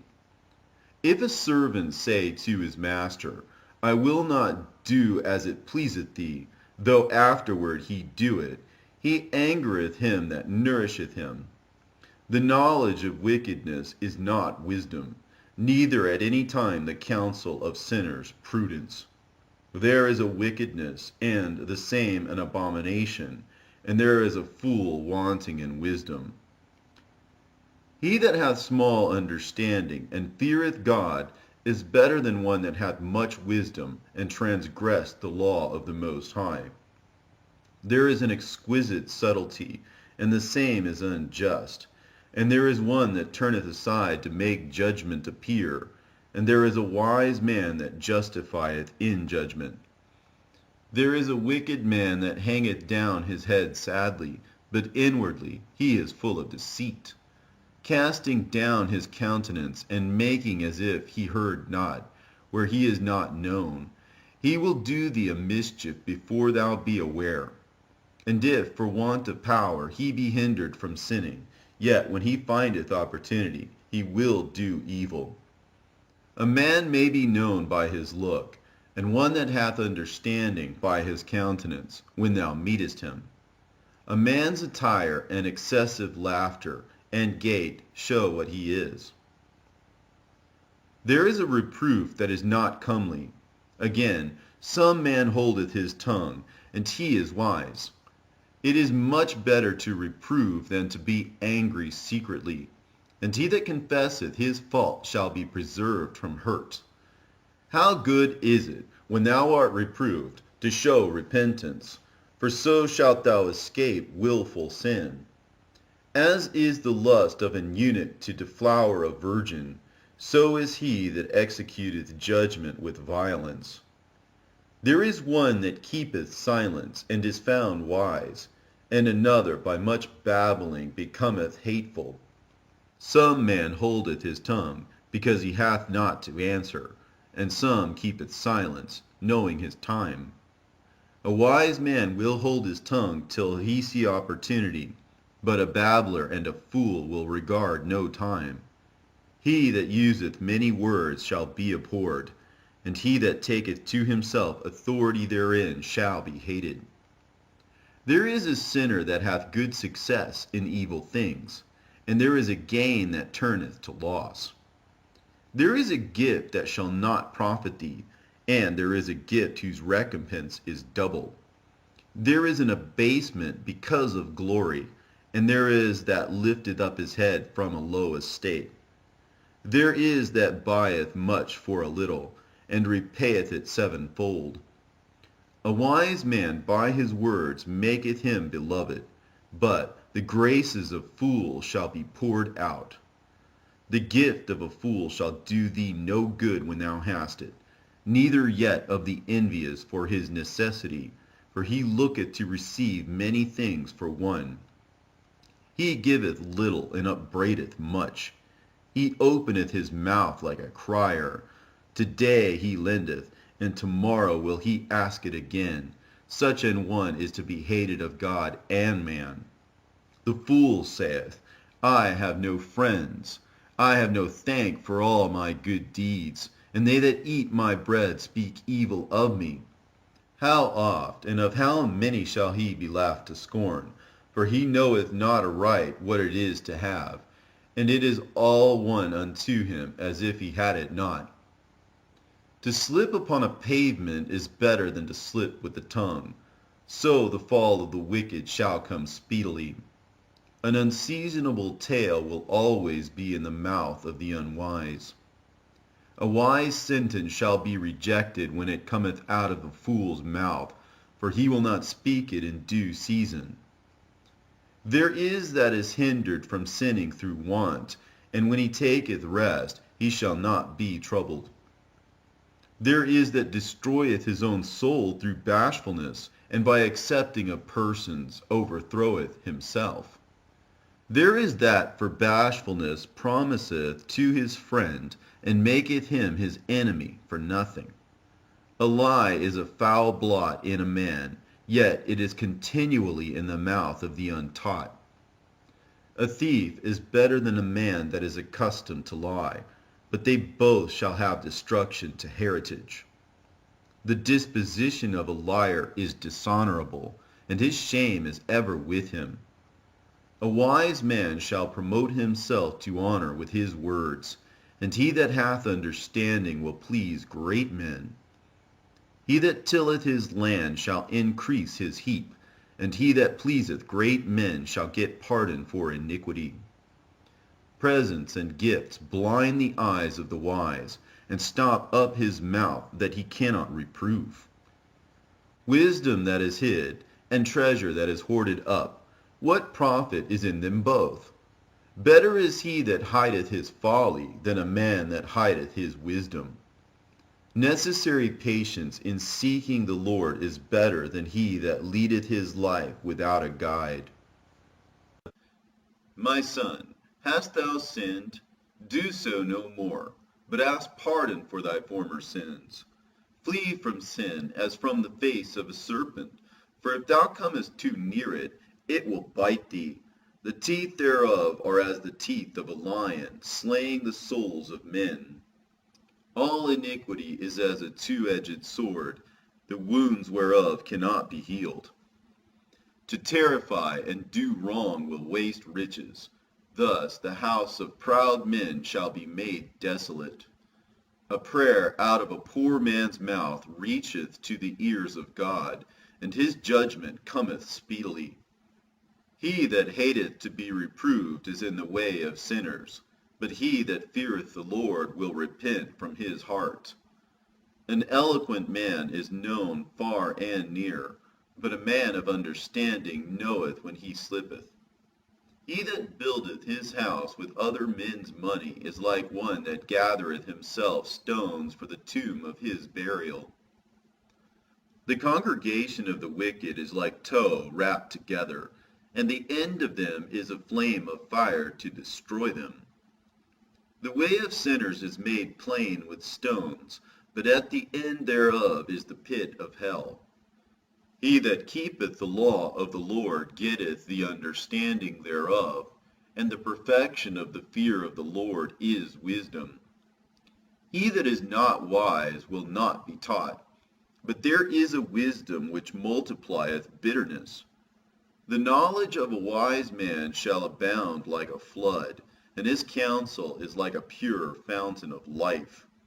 The inner parts of a fool are like a broken vessel, and he will hold no knowledge as long as he liveth. If a skillful man hear a wise word, he will commend it, and add unto it. But as soon as one of no understanding heareth it, it displeaseth him, and he casteth it behind his back. The talking of a fool is like a burden in the way, but grace shall be found in the lips of the wise. They inquire at the mouth of the wise man in the congregation, and they shall ponder his words in their heart. As is a house that is destroyed, so is wisdom to a fool, and the knowledge of the unwise is as talk without sense. Doctrine unto fools is as fetters on the feet, and like manacles on the right hand. A fool lifteth up his voice with laughter, but a wise man doth scarce smile a little. Learning is unto a wise man as an ornament of gold, and like a bracelet upon his right arm. A foolish man's foot is soon in his neighbor's house, but a man of experience is ashamed of him. A fool will peep in at the door into the house, but he that is well nurtured will stand without. It is the rudeness of a man to hearken at the door, but a wise man will be grieved with the disgrace. The lips of talkers will be telling such things as pertain not unto them, but the words of such as have understanding are weighed in the balance. The heart of fools is in their mouth, but the mouth of the wise is in their heart. When the ungodly curseth Satan, he curseth his own soul. A whisperer defileth his own soul, and is hated wheresoever he dwelleth. A slothful man is compared to a filthy stone, and every one will hiss him out to his disgrace. A slothful man is compared to the filth of a dunghill. Every man that takes it up will shake his hand. An evil-nurtured man is the dishonor of his father that begat him, and a foolish daughter is born to his loss. A wise daughter shall bring an inheritance to her husband, but she that liveth dishonestly is her father's heaviness. She that is bold dishonoreth both her father and her husband, but they both shall despise her. A tale out of season is as music in the morning, but stripes and correction of wisdom are never out of time. Whoso teacheth a fool is as one that glueth a potsherd together, and as he that waketh one from a sound sleep. He that telleth a tale to a fool speaketh to one in a slumber. When he hath told his tale, he will say, What is the matter? If children live honestly, and have wherewithal, they shall cover the baseness of their parents. But children, being haughty, through disdain and want of nurture, do stain the nobility of their kindred. Weep for the dead, for he hath lost the light, and weep for the fool, for he wanteth understanding. Make little weeping for the dead, for he is at rest. But the life of the fool is worse than death. 7 days do men mourn for him that is dead, but for a fool and an ungodly man all the days of his life. Talk not much with a fool, and go not to him that hath no understanding. Beware of him, lest thou have trouble, and thou shalt never be defiled with his fooleries. Depart from him, and thou shalt find rest, and never be disquieted with madness. What is heavier than lead? And what is the name thereof but a fool? Sand and salt and a mass of iron is easier to bear than a man without understanding. As timber girt and bound together in a building cannot be loosed with shaking, so the heart that is established by advised counsel shall fear at no time. A heart settled upon a thought of understanding is as a fair plastering on the wall of a gallery. Pails set on an high place will never stand against the wind. So a fearful heart in the imagination of a fool cannot stand against any fear. He that pricketh the eye will make tears to fall, and he that pricketh the heart maketh it to show her knowledge. Whoso casteth a stone at the birds frayeth them away, and he that upbraideth his friend breaketh friendship. Though thou drewest a sword at thy friend, yet despair not, for there may be a returning to favor. If thou hast opened thy mouth against thy friend, fear not, for there may be a reconciliation, except for upbraiding or pride or disclosing of secrets or a treacherous wound. For these things every friend will depart. Be faithful to thy neighbor in his poverty, that thou mayest rejoice in his prosperity. Abide steadfast unto him in the time of his trouble, that thou mayest be heir with him in his heritage. For a mean estate is not always to be contemned, nor the rich that is foolish to be had in admiration. As the vapor and smoke of a furnace goeth before the fire, so reviling before blood. I will not be ashamed to defend a friend, neither will I hide myself from him. And if any evil happen unto me by him, every one that heareth it will beware of him. Who shall set a watch before my mouth, and a seal of wisdom upon my lips, that I fall not suddenly by them, and that my tongue destroy me not? O Lord, Father, and Governor of my whole life, leave me not to their counsels, and let me not fall by them. Who will set scourges over my thoughts, and the discipline of wisdom over mine heart, that they spare me not for mine ignorances, and it pass not by my sins, lest mine ignorances increase, and my sins abound to my destruction, and I fall before mine adversaries, and mine enemy rejoice over me, whose hope is far from thy mercy. O Lord, Father, and God of my life, give me not a proud look, but turn away from thy servants always a haughty mind. Turn away from me vain hopes and concupiscence, and thou shalt hold him up that is desirous always to serve thee. Let not the greediness of the belly, nor the lust of the flesh take hold of me, and give not over me thy servant into an impudent mind. Hear, O ye children, the discipline of the mouth. He that keepeth it shall never be taken in his lips. The sinner shall be left in his foolishness. Both the evil speaker and the proud shall fall thereby.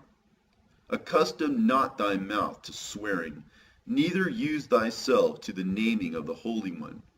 For as a servant that is continually beaten shall not be without a blue mark, so he that sweareth and nameth God continually shall not be faultless. A man that useth much swearing shall be filled with iniquity, and the plague shall never depart from his house. If he shall offend, his sin shall be upon him, and if he acknowledge not his sin, he maketh a double offense. And if he swear in vain, he shall not be innocent, but his house shall be full of calamities. There is a word that is clothed about with death. God grant that it be not found in the heritage of Jacob, for all such things shall be far from the godly, and they shall not wallow in their sins. Use not thy mouth to intemperate swearing, for therein is the word of sin. Remember thy father and thy mother when thou sittest among great men, and be not forgetful before them, and so thou by thy custom become a fool, and wish that thou hadst not been born, and curse the day of thy nativity. The man that is accustomed to opprobrious words will never be reformed all the days of his life. Two sorts of men multiply sin, and the third will bring wrath. A hot mind is as a burning fire. It will never be quenched till it be consumed. A fornicator in the body of his flesh will never cease till he hath kindled a fire. All bread is sweet to a whoremonger. He will not leave off till he die. A man that breaketh wedlock, saying thus in his heart, Who seeth me? I am compassed about with darkness. The walls cover me, and nobody seeth me. What need I to fear? The Most High will not remember my sins. Such a man only feareth the eyes of men, and knoweth not that the eyes of the Lord are 10,000 times brighter than the sun, beholding all the ways of men, and considering the most secret parts. He knew all things ere ever they were created. So also after they were perfected he looked upon them all. This man shall be punished in the streets of the city, and where he suspecteth not, he shall be taken. Thus shall it go also with the wife that leaveth her husband, and bringeth in an heir by another. For first, she hath disobeyed the law of the Most High, and secondly, she hath trespassed against her own husband, and thirdly, she hath played the whore in adultery, and brought children by another man. She shall be brought out into the congregation, and inquisition shall be made of her children. Her children shall not take root, and her branches shall bring forth no fruit. She shall leave her memory to be cursed, and her reproach shall not be blotted out. And they that remain shall know that there is nothing better than the fear of the Lord, and that there is nothing sweeter than to take heed unto the commandments of the Lord. It is great glory to follow the Lord, and to be received of him is long life. Wisdom shall praise herself, and shall glory in the midst of her people. In the congregation of the Most High shall she open her mouth, and triumph before his power. I came out of the mouth of the Most High, and covered the earth as a cloud. I dwelt in high places, and my throne is in a cloudy pillar. I alone compassed the circuit of heaven, and walked in the bottom of the deep. In the waves of the sea, and in all the earth, and in every people and nation, I got a possession. With all these I sought rest, and in whose inheritance shall I abide? So the Creator of all things gave me a commandment, and he that made me caused my tabernacle to rest, and said, Let thy dwelling be in Jacob, and thine inheritance in Israel. He created me from the beginning, before the world, and I shall never fail. In the holy tabernacle I served before him, and so was I established in Zion. Likewise, in the beloved city he gave me rest, and in Jerusalem was my power. And I took root in an honorable people, even in the portion of the Lord's inheritance. I was exalted like a cedar in Libanus, and as a cypress tree upon the mountains of Hermon. I was exalted like a palm tree in En-gedi, and was as a rose plant in Jericho, as a fair olive tree in a pleasant field, and grew up as a plane tree by the water. I gave a sweet smell like cinnamon and aspalathus, and I yielded a pleasant odor like the best myrrh, as galbanum and onyx and sweet storax, and as the fume of frankincense in the tabernacle. As the turpentine tree I stretched out my branches, and my branches are the branches of honor and grace. As the vine brought I forth pleasant savor, and my flowers are the fruit of honor and riches. I am the mother of fair love, and fear, and knowledge, and holy hope. I therefore, being eternal, and given to all of my children which are named of him, come unto me, all ye that be desirous of me, and fill yourselves with my fruits. For my memorial is sweeter than honey, and mine inheritance than the honeycomb. They that eat me shall yet be hungry, and they that drink me shall yet be thirsty. He that obeyeth me shall never be confounded, and they that work by me shall not do amiss. All these things are the book of the covenant of the Most High God, even the law which Moses commanded for an heritage unto the congregations of Jacob. Faint not to be strong in the Lord, that he may confirm you. Cleave unto him, for the Lord Almighty is God alone, and beside him there is no other Savior. He filleth all things with his wisdom, as Pison and as Tigris in the time of the new fruits. He maketh the understanding to abound like Euphrates, and as Jordan in the time of the harvest. He maketh the doctrine of knowledge appear as the light, and as Gihon in the time of vintage.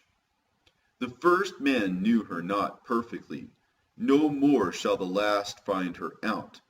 For her thoughts are more than the sea, and her counsels profounder than the great deep. I also came out as a brook from a river, and as a conduit into the garden.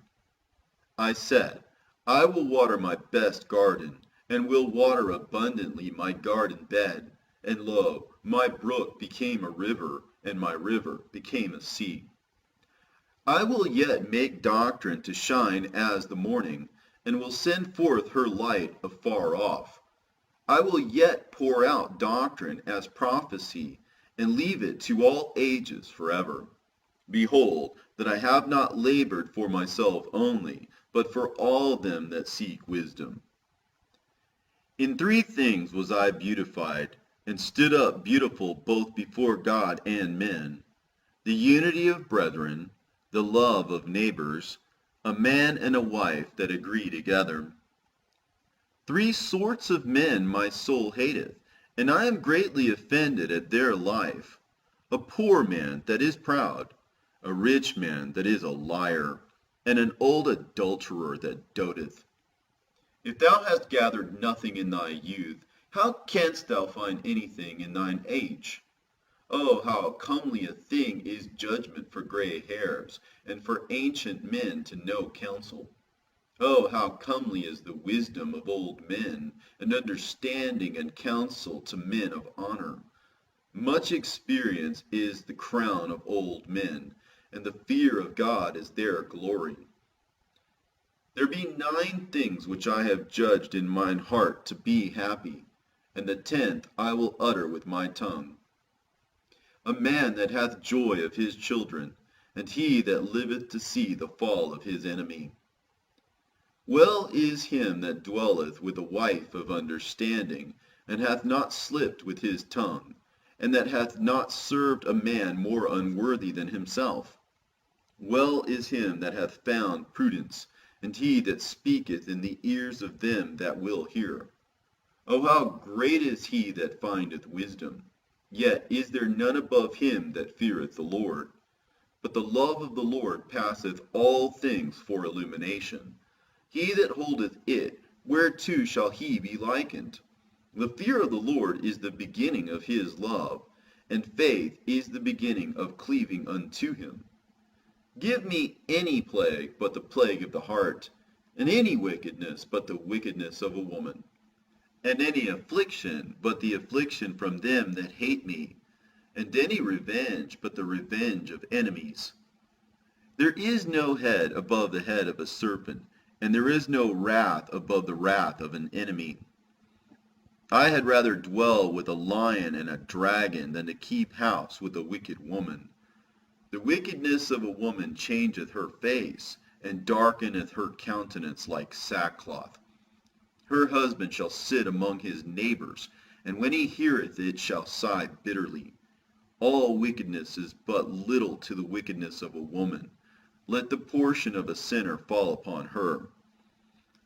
As the climbing up a sandy way is to the feet of the aged, so is a wife full of words to a quiet man. Stumble not at the beauty of a woman, and desire her not for pleasure. A woman, if she maintain her husband, is full of anger, impudence, and much reproach.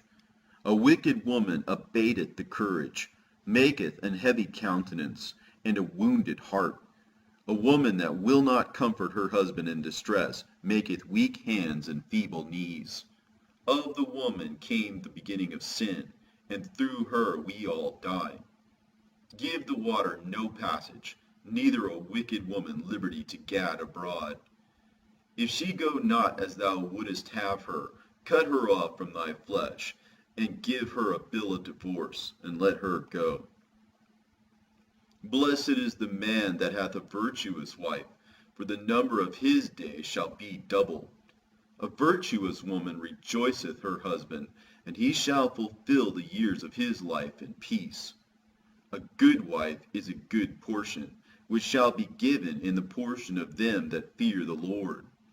Whether a man be rich or poor, if he have a good heart toward the Lord, he shall at all times rejoice with a cheerful countenance. There be 3 things that mine heart feareth, and for the 4th I was sore afraid: the slander of a city, the gathering together of an unruly multitude, and a false accusation. All these are worse than death. But a grief of heart and sorrow is a woman that is jealous over another woman, and a scourge of the tongue which communicateth with all. An evil wife is a yoke shaken to and fro. He that hath hold of her is as though he held a scorpion. A drunken woman and a gatter abroad causeth great anger, and she will not cover her own shame. The whoredom of a woman may be known in her haughty looks and eyelids. If thy daughter be shameless, keep her in straitly, lest she abuse herself through overmuch liberty. Watch over an impudent eye, and marvel not if she trespass against thee. She will open her mouth as a thirsty traveler when he hath found a fountain, and drink of every water near her. By every hedge she will sit down, and open her quiver against every arrow. The grace of a wife delighteth her husband, and her discretion will fatten his bones. A silent and loving woman is a gift of the Lord, and there is nothing so much worth as a mind well instructed. A shamefaced and faithful woman is a double grace, and her continent mind cannot be valued. As the sun when it ariseth in the high heaven, so is the beauty of a good wife in the ordering of her house. As the clear light is upon the holy candlestick, so is the beauty of the face in ripe age. As the golden pillars are upon the sockets of silver, so are the fair feet with a constant heart. My son, keep the flower of thine age sound, and give not thy strength to strangers. When thou hast gotten a fruitful possession through all the field, sow it with thine own seed, trusting in the goodness of thy stock. So thy race which thou leavest shall be magnified, having the confidence of their good descent. An harlot shall be accounted a spittle, but a married woman is a tower against death to her husband. A wicked woman is given as a portion to a wicked man, but a godly woman is given to him that feareth the Lord. A dishonest woman contemneth shame, but an honest woman will reverence her husband. A shameless woman shall be counted as a dog, but she that is shamefaced will fear the Lord. A woman that honoureth her husband shall be judged wise of all, but she that dishonoureth him in her pride shall be counted ungodly of all. A loud crying woman and a scold shall be sought out to drive away the enemies. There be 2 things that grieve my heart, and the third maketh me angry: a man of war that suffereth poverty, and men of understanding that are not set by, and one that returneth from righteousness to sin. The Lord prepareth such an one for the sword. A merchant shall hardly keep himself from doing wrong, and an huckster shall not be freed from sin. Many have sinned for a small matter, and he that seeketh for abundance will turn his eyes away. As a nail sticketh fast between the joinings of the stones, so doth sin stick close between buying and selling. Unless a man hold himself diligently in the fear of the Lord, his house shall soon be overthrown. As when one sifteth with a sieve, the refuse remaineth, so the filth of man in his talk. The furnace proveth the potter's vessels, so the trial of man is in his reasoning. The fruit declareth if the tree hath been dressed, so is the utterance of a conceit in the heart of man. Praise no man before thou hearest him speak, for this is the trial of men. If thou followest righteousness, thou shalt obtain her, and put her on, as a glorious long robe. The birds will resort unto their like, so will truth return unto them that practice in her. As the lion lieth in wait for the prey, so sin for them that work iniquity. The discourse of a godly man is always with wisdom, but a fool changeth as the moon. If thou be among the indiscreet, observe the time, but be continually among men of understanding. The discourse of fools is irksome, and their sport is the wantonness of sin. The talk of him that sweareth much, and maketh the hair stand upright, and their brawls make one stop his ears. The strife of the proud is bloodshedding, and their revilings are grievous to the ear. Whoso discovereth secrets loseth his credit, and shall never find friend to his mind. Love thy friend, and be faithful unto him. But if thou betrayest his secrets, follow no more after him. For as a man hath destroyed his enemy, so hast thou lost the love of thy neighbor. As one that letteth a bird go out of his hand, so hast thou let thy neighbor go, and shalt not get him again. Follow after him no more, for he is too far off. He is as a roe escaped out of the snare.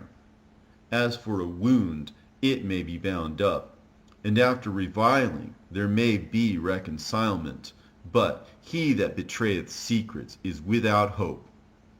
He that winketh with the eyes worketh evil, and he that knoweth him will depart from him. When thou art present, he will speak sweetly, and will admire thy words, but at the last he will writhe his mouth, and slander thy sayings. I have hated many things, but nothing like him, for the Lord will hate him. Whoso casteth a stone on high, casteth it on his own head, and a deceitful stroke shall make wounds. Whoso diggeth a pit shall fall therein, and he that setteth a trap shall be taken therein. He that worketh mischief, it shall fall upon him, and he shall not know whence it cometh.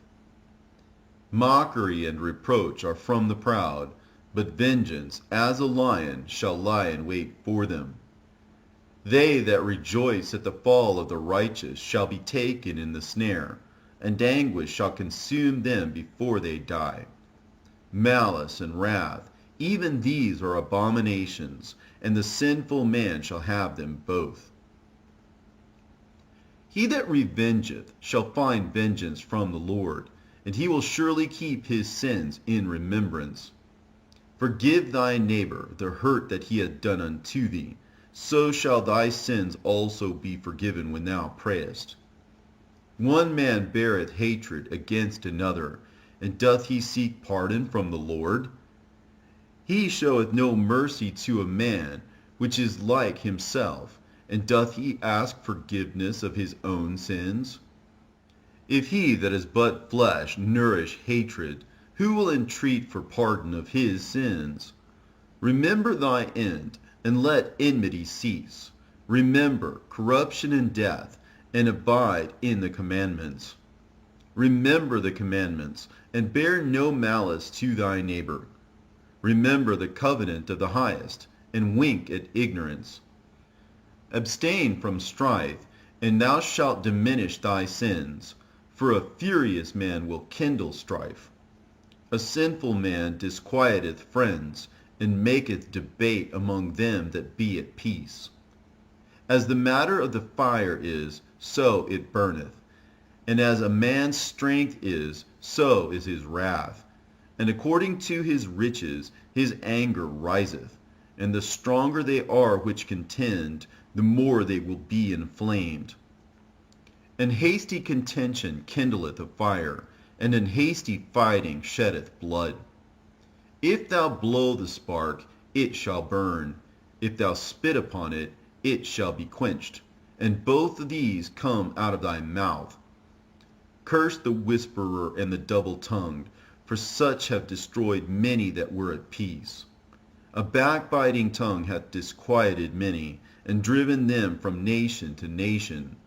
Strong cities hath it pulled down, and overthrown the houses of great men. A backbiting tongue hath cast out virtuous women, and deprived them of their labors. Whoso hearkeneth unto it shall never find rest, and never dwell quietly. The stroke of the whip maketh marks in the flesh, but the stroke of the tongue breaketh the bones. Many have fallen by the edge of the sword, but not so many as have fallen by the tongue. Well is he that is defended through the venom thereof, who hath not drawn the yoke thereof, nor hath been bound in her bands. For the yoke thereof is a yoke of iron, and the bands thereof are bands of brass. The death thereof is an evil death. The grave were better than it. It shall not have rule over them that fear God, neither shall they be burned with the flame thereof. Such as forsake the Lord shall fall into it, and it shall burn in them, and not be quenched. It shall be sent upon them as a lion, and devour them as a leopard. Look that thou hedge thy possession about with thorns, and bind up thy silver and gold, and weigh thy words in a balance, and make a door and a bar for thy mouth. Beware thou slide not by it, lest thou fall before him that lieth in wait. He that is merciful will lend unto his neighbor, and he that strengtheneth his hand keepeth the commandments. Lend to thy neighbor in time of his need, and pay thou thy neighbor again in due season. Keep thy word, and deal faithfully with him, and thou shalt always find the thing that is necessary for thee. Many, when a thing was lent them, reckoned it to be found, and put them to trouble that helped them. Till he hath received, he will kiss a man's hand, and for his neighbor's money he will speak submissively. But when he should repay, he will prolong the time, and return words of grief, and complain of the time. If he prevail, he shall hardly receive the half, and he will count as if he had found it. If not, he hath deprived him of his money, and he hath gotten him an enemy without cause. He payeth him with cursings and railings, and for honor he will pay him disgrace. Many therefore have refused to lend for other men's ill dealing, fearing to be defrauded. Yet have thou patience with a man in poor estate, and delay not to show him mercy. Help the poor for the commandment's sake, and turn him not away because of his poverty. Lose thy money for thy brother and thy friend, and let it not rust under a stone to be lost. Lay up thy treasure according to the commandments of the Most High, and it shall bring thee more profit than gold. Shut up alms in thy storehouses, and it shall deliver thee from all affliction. It shall fight for thee against thine enemies better than a mighty shield and strong spear. An honest man is surety for his neighbor, but he that is impudent will forsake him. Forget not the friendship of thy surety, for he hath given his life for thee. A sinner will overthrow the good estate of his surety, and he that is of an unthankful mind will leave him in danger that delivered him. Suretyship hath undone many of good estate, and shaken them as a wave of the sea. Mighty men hath it driven from their houses, so that they wandered among strange nations. A wicked man transgressing the commandments of the Lord shall fall into suretyship, and he that undertaketh and followeth other men's business for gain shall fall into suits. Help thy neighbor according to thy power, and beware that thou thyself fall not into the same. The chief thing for life is water and bread and clothing, and an house to cover shame. Better is the life of a poor man in a mean cottage than delicate fare in another man's house. Be it little or much, hold thee contented, that thou hear not the reproach of thy house. For it is a miserable life to go from house to house. For where thou art a stranger, thou darest not open thy mouth. Thou shalt entertain and feast, and have no thanks. Moreover, thou shalt hear bitter words. Come now, stranger, and furnish a table, and feed me of that thou hast ready. Give place, thou stranger, to an honorable man. My brother cometh to be lodged, and I have need of mine house. These things are grievous to a man of understanding, the upbraiding of house room, and reproaching of the lender. He that loveth his son causeth him oft to feel the rod, that he may have joy of him in the end. He that chastiseth his son shall have joy in him, and shall rejoice of him among his acquaintance. He that teacheth his son grieveth the enemy, and before his friends he shall rejoice of him. Though his father die, yet he is as though he were not dead, for he hath left one behind him that is like himself. While he lived, he saw and rejoiced in him, and when he died, he was not sorrowful. He left behind him an avenger against his enemies, and one that shall requite kindness to his friends. He that maketh too much of his son shall bind up his wounds, and his bowels will be troubled at every cry. An horse not broken becometh headstrong, and a child left to himself will become wilful. Conquer thy child, and he will make thee afraid. Play with him, and he will bring thee to heaviness. Laugh not with him, lest thou have sorrow with him, and lest thou gnash thy teeth in the end. Give him no liberty in his youth, and wink not at his follies. Bow down his neck while he is young, and beat him on the sides while he is a child, lest he wax stubborn and be disobedient unto thee, and so bring sorrow to thine heart. Chastise thy son, and hold him to labor, lest his lewd behavior be an offense unto thee. Better is the poor, being sound and strong of constitution, than a rich man that is afflicted in his body. Health and good estate of body are above all gold, and a strong body above infinite wealth. There is no riches above a sound body, and no joy above the joy of the heart. Death is better than a bitter life, or continual sickness. Delicates poured upon a mouth shut up are as masses of meat set upon a grave. What good doeth an offering unto an idol? For neither can it eat nor smell. So is he that is persecuted of the Lord. He seeth with his eyes and groaneth, as an eunuch that embraceth a virgin and sigheth. Give not over thy mind to heaviness, and afflict not thyself in thine own counsel. The gladness of the heart is the life of man, and the joyfulness of a man prolongeth his days. Love thine own soul, and comfort thy heart.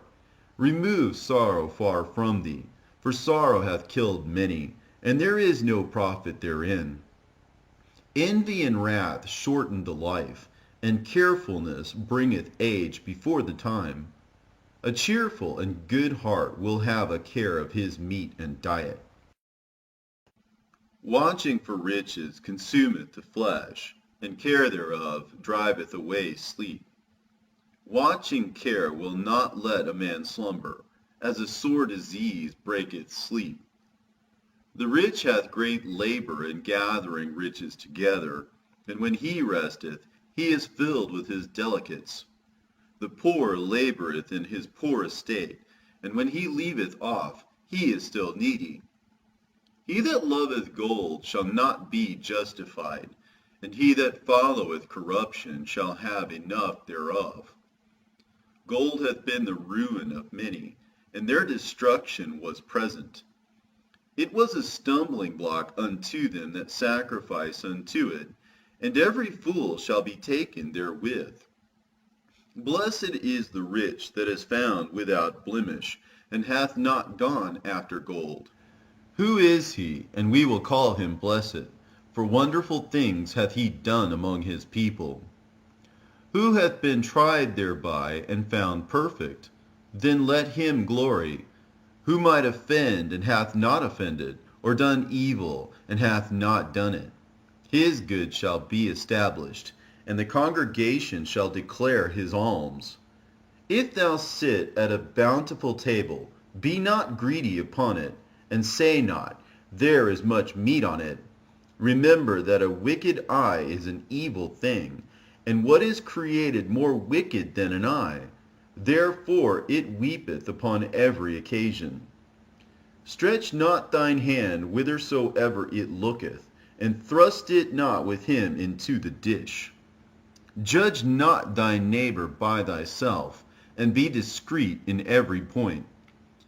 Eat as it becometh a man those things which are set before thee, and devour not, lest thou be hated. Leave off first for manners' sake, and be not unsatiable, lest thou offend. When thou sittest among many, reach not thine hand out first of all. A very little is sufficient for a man well nurtured, and he fetched not his wind short upon his bed. Sound sleep cometh of moderate eating. He riseth early, and his wits are with him. But the pain of watching, and choler, and pangs of the belly, are with an unsatiable man. And if thou hast been forced to eat, arise, go forth, vomit, and thou shalt have rest. My son, hear me, and despise me not, and at the last thou shalt find as I told thee. In all thy works be quick, so shall there no sickness come unto thee. Whoso is liberal of his meat, men shall speak well of him, and the report of his good housekeeping will be believed. But against him that is stingy with his meat, the whole city shall murmur, and the testimonies of his stinginess shall not be doubted of. Show not thy valiantness in wine, for wine hath destroyed many. The furnace proveth the edge by dipping, so doth wine the hearts of the proud by drunkenness. Wine is as good as life to a man, if it be drunk moderately. What life is then to a man that is without wine? For it was made to make men glad. Wine measurably drunk and in season bringeth gladness of the heart, and cheerfulness of the mind. But wine drunken with excess maketh bitterness of the mind, with brawling and quarreling. Drunkenness increaseth the rage of a fool till he offend. It diminisheth strength, and maketh wounds. Rebuke not thy neighbor at the wine, and despise him not in his mirth. Give him no despiteful words, and press not upon him with urging to drink. If thou be made the master of a feast, lift not thyself up, but be among them as one of the rest. Take diligent care for them, and so sit down. And when thou hast done all thy office, take thy place, that thou mayest be merry with them, and receive a crown for thy well-ordering of the feast. Speak thou that art the elder, for it becometh thee, but with sound judgment, and hinder not music. Pour not out words where there is a musician, and show not forth wisdom out of time. A concert of music in a banquet of wine is as a signet of carbuncle set in gold. As a signet of an emerald set in a work of gold, so is the melody of music with pleasant wine. Speak, young man, if there be need of thee, and yet scarcely when thou art twice asked. Let thy speech be short, comprehending much in few words. Be as one that knoweth, and yet holdeth his tongue. If thou be among great men, make not thyself equal with them, and when ancient men are in place, use not many words. Before the thunder goeth lightning, and before a shamefaced man shall go favor. Rise up betimes, and be not the last, but get thee home without delay. There take thy pastime, and do what thou wilt, but sin not by proud speech. And for these things bless him that made thee, and hath replenished thee with his good things. Whoso feareth the Lord will receive his discipline, and they that seek him early shall find favor. He that seeketh the law shall be filled therewith, but the hypocrite will be offended thereat. They that fear the Lord shall find judgment, and shall kindle justice as a light. A sinful man will not be reproved, but findeth an excuse according to his will. A man of counsel will be considerate, but a strange and proud man is not daunted with fear, even when of himself he hath done without counsel. Do nothing without advice, and when thou hast once done, repent not. Go not in a way wherein thou mayest fall, and stumble not among the stones. Be not confident in a plain way. And beware of thine own children. In every good work trust thine own soul, for this is the keeping of the commandments. He that believeth in the Lord taketh heed to the commandment, and he that trusteth in him shall fare never the worse. There shall no evil happen unto him that feareth the Lord, but in temptation even again he will deliver him. A wise man hateth not the law, but he that is an hypocrite therein is as a ship in a storm. A man of understanding trusteth in the law, and the law is faithful unto him, as an oracle. Prepare what to say, and so thou shalt be heard, and bind up instruction, and then make answer. The heart of the foolish is like a cartwheel, and his thoughts are like a rolling axle-tree. A stallion horse is as a mocking friend. He neigheth under every one that sitteth upon him.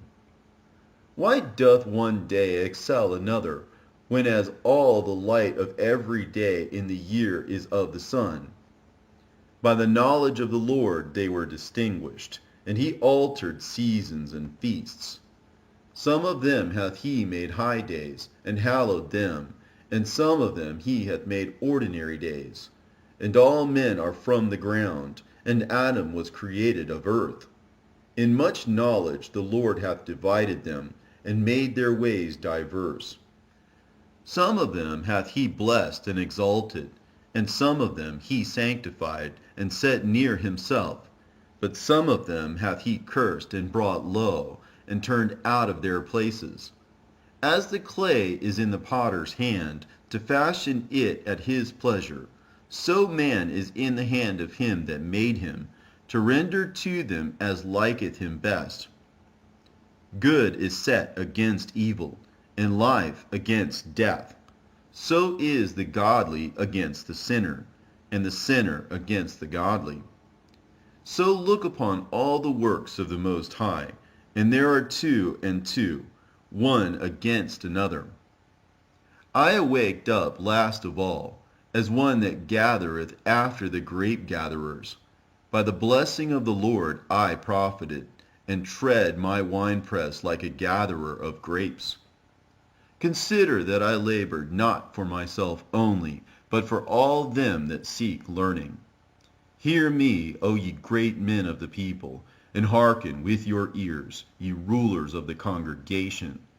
Give not thy son and wife, thy brother and friend, power over thee while thou livest, and give not thy goods to another, lest it repent thee, and thou entreat for the same again. As long as thou livest, and hast breath in thee, give not thyself over to any. For better it is that thy children should seek to thee, than that thou shouldest stand to their courtesy. In all thy works keep to thyself the preeminence. Leave not a stain in thine honor. At the time when thou shalt end thy days, and finish thy life, distribute thine inheritance. Fodder, a wand, and burdens are for the ass, and bread, correction, and work for a servant. If thou set thy servant to labor, thou shalt find rest. But if thou let him go idle, he shall seek liberty. A yoke and a collar do bow the neck. So are tortures and torments for an evil servant. Send him to labor, that he be not idle, for idleness teacheth much evil. Set him to work, as is fit for him. If he be not obedient, put on more heavy fetters. Be not excessive toward any, and without discretion do nothing. If thou have a servant, let him be unto thee as thyself, because thou hast bought him with a price. If thou have a servant, entreat him as a brother, for thou hast need of him, as of thine own soul. If thou entreat him evil, and he run from thee, which way wilt thou go to seek him? The hopes of a man void of understanding are vain and false, and dreams lift up fools.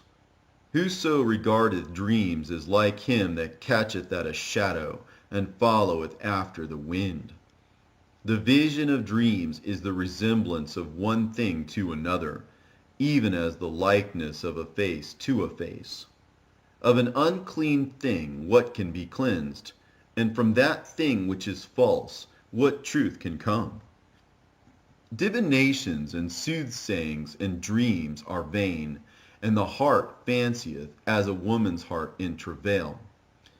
If they be not sent from the Most High in thy visitation, set not thy heart upon them. For dreams have deceived many, and they have failed that put their trust in them. The law shall be found perfect without lies, and wisdom is perfection to a faithful mouth.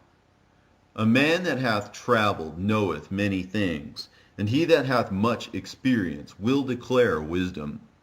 He that hath no experience knoweth little, but he that hath travelled is full of prudence.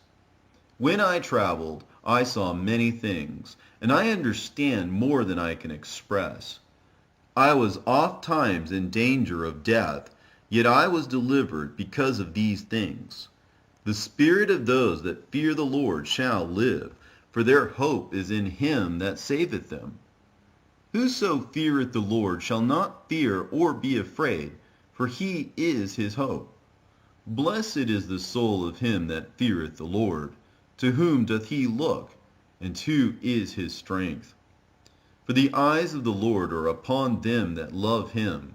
He is their mighty protection and strong stay, a defense from heat, and a cover from the sun at noon, a preservation from stumbling, and an help from falling. He raiseth up the soul, and lighteneth the eyes. He giveth health, life, and blessing. He that sacrificeth of a thing wrongfully gotten, his offering is ridiculous, and the gifts of unjust men are not accepted. The Most High is not pleased with the offerings of the wicked, neither is he pacified for the sin by the multitude of sacrifices. Whoso bringeth an offering of the goods of the poor doeth as one that killeth the son before his father's eyes. The bread of the needy is their life. He that defraudeth him thereof is a man of blood. He that taketh away his neighbour's living slayeth him, and he that defraudeth the labour of his hire is a bloodshedder. When one buildeth and another pulleth down, what profit have they then but labour? When one prayeth and another curseth, whose voice will the Lord hear? He that washeth himself after the touching of a dead body, if he touch it again, what availeth his washing? So is it with a man that fasteth for his sins, and goeth again and doeth the same. Who will hear his prayer, or what doth his humbling profit him? He that keepeth the law bringeth offerings enough. He that taketh heed to the commandment offereth a peace offering. He that requiteth a good turn offereth fine flour, and he that giveth alms sacrificeth praise. To depart from wickedness is a thing pleasing to the Lord, and to forsake unrighteousness is a propitiation. Thou shalt not appear empty before the Lord, for all these things are to be done because of the commandment. The offering of the righteous maketh the altar fat, and the sweet savor thereof is before the Most High. The sacrifice of a just man is acceptable, and the memorial thereof shall never be forgotten. Give the Lord his honor with a good eye, and diminish not the first fruits of thine hands. In all thy gifts show a cheerful countenance, and dedicate thy tithes with gladness. Give unto the Most High according as he hath enriched thee, and as thou hast gotten, give with a cheerful eye. For the Lord recompenseth, and will give thee 7 times as much. Do not think to corrupt with gifts, for such he will not receive. And trust not to unrighteous sacrifices, for the Lord is judge, and with him is no respect of persons. He will not accept any person against a poor man, but will hear the prayer of the oppressed. He will not despise the supplication of the fatherless, nor the widow, when she poureth out her complaint. Do not the tears run down the widow's cheeks? And is not her cry against him that causeth them to fall? He that serveth the Lord shall be accepted with favor, and his prayer shall reach unto the clouds. The prayer of the humble pierceth the clouds, and till it come nigh, he will not be comforted, and will not depart till the Most High shall behold to judge righteously and execute judgment. For the Lord will not be slack, neither will the mighty be patient toward them, till he have smitten in sunder the loins of the unmerciful, and repaid vengeance to the heathen, till he have taken away the multitude of the proud, and broken the scepter of the unrighteous. Till he have rendered to every man according to his deeds, and to the works of men according to their devices. Till he have judged the cause of his people, and made them to rejoice in his mercy. Mercy is seasonable in the time of affliction, as clouds of rain in the time of drought. Have mercy upon us, O Lord, God of all, and behold us, and send thy fear upon all the nations that seek not after thee. Lift up thy hand against the strange nations, and let them see thy power. As thou wast sanctified in us before them, so be thou magnified among them before us. And let them know thee, as we have known thee, that there is no God but only thou, O God. Show new signs, and make other strange wonders. Glorify thy hand and thy right arm, that they may set forth thy wondrous works. Raise up indignation, and pour out wrath. Take away the adversary, and destroy the enemy. Make the time short. Remember the covenant, and let them declare thy wonderful works. Let him that escapeth be consumed by the rage of the fire, and let them perish that oppress the people. Smite in sunder the heads of the rulers of the heathen, that say there is none other but we. Gather all the tribes of Jacob together, and inherit thou them, as from the beginning. O Lord, have mercy upon the people that is called by thy name, and upon Israel, whom thou hast named thy firstborn. O be merciful unto Jerusalem, thy holy city, the place of thy rest. Fill Sion with thine unspeakable oracles, and thy people with thy glory. Give testimony unto those that thou hast possessed from the beginning, and raise up prophets that have been in thy name. Reward them that wait for thee, and let thy prophets be found faithful. O Lord, hear the prayer of thy servants, according to the blessing of Aaron over thy people, that all they which dwell upon the earth may know that thou art the Lord, the eternal God. The belly devoureth all meats, yet is one meat better than another. As the palate tasteth divers kinds of venison, so doth an heart of understanding false speeches. A froward heart causeth heaviness, but a man of experience will recompense him. A woman will receive every man, yet is one daughter better than another. The beauty of a woman cheereth the countenance, and a man loveth nothing better.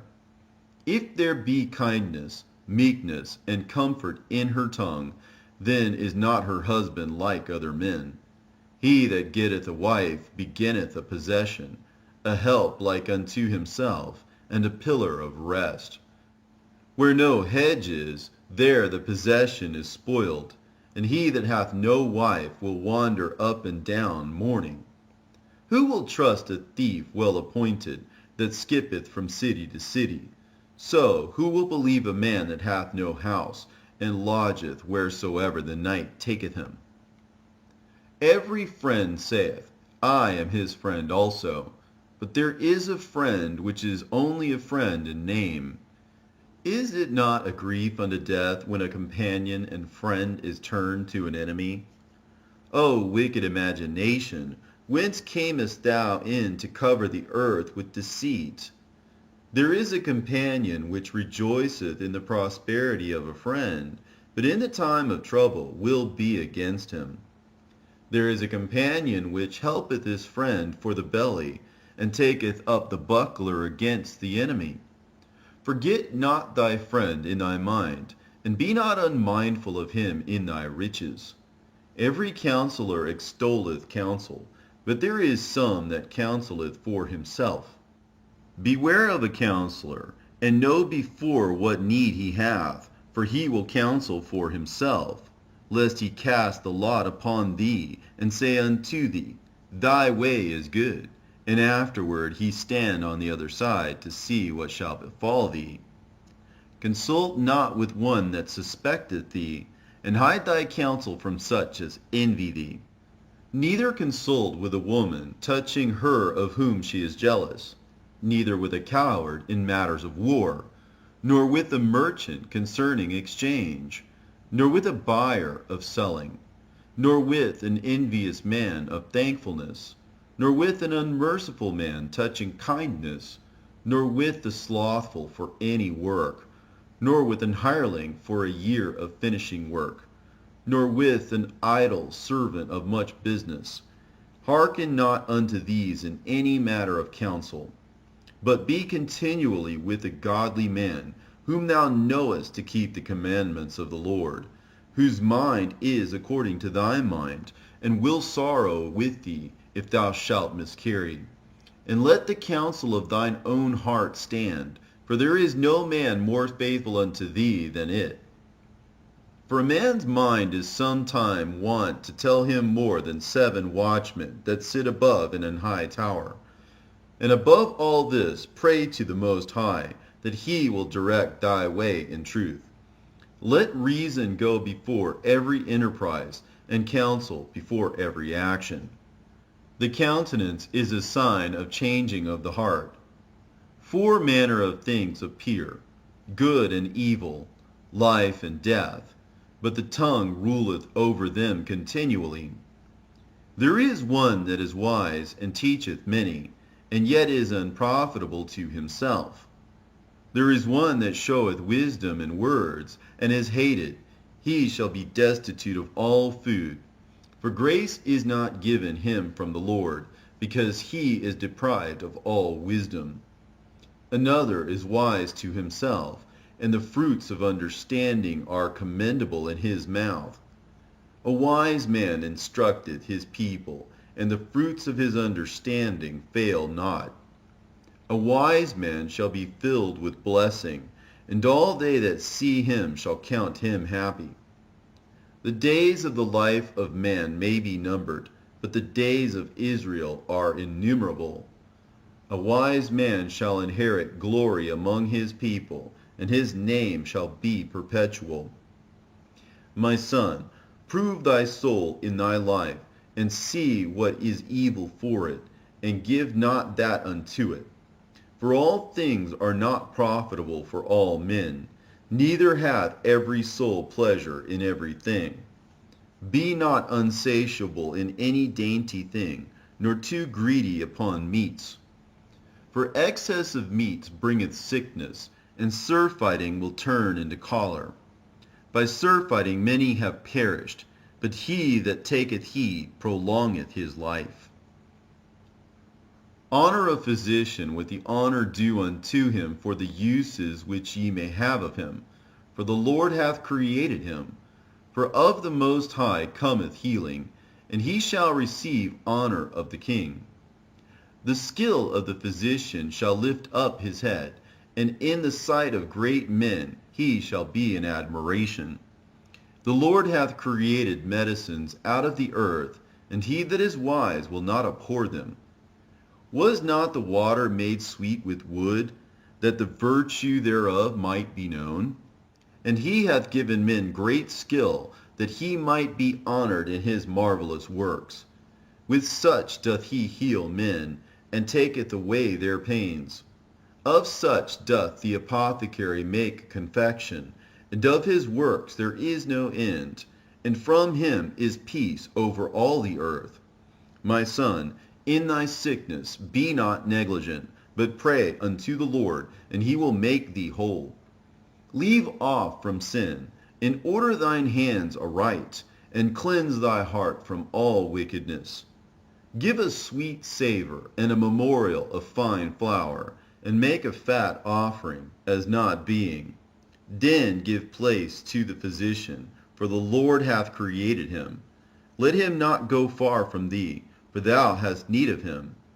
There is a time when in their hands there is good success, for they shall also pray unto the Lord, that he would prosper that which they give for the ease and remedy to prolong life. He that sinneth before his Maker, let him fall into the hand of the physician.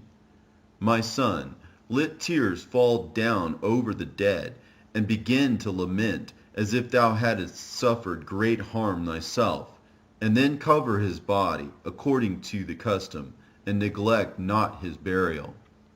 Weep bitterly, and make great moan, and use lamentation, as he is worthy, and that a day or two, lest thou be evil spoken of, and then comfort thyself for thy heaviness. For of heaviness cometh death, and the heaviness of the heart breaketh strength. In affliction also sorrow remaineth, and the life of the poor is the curse of the heart.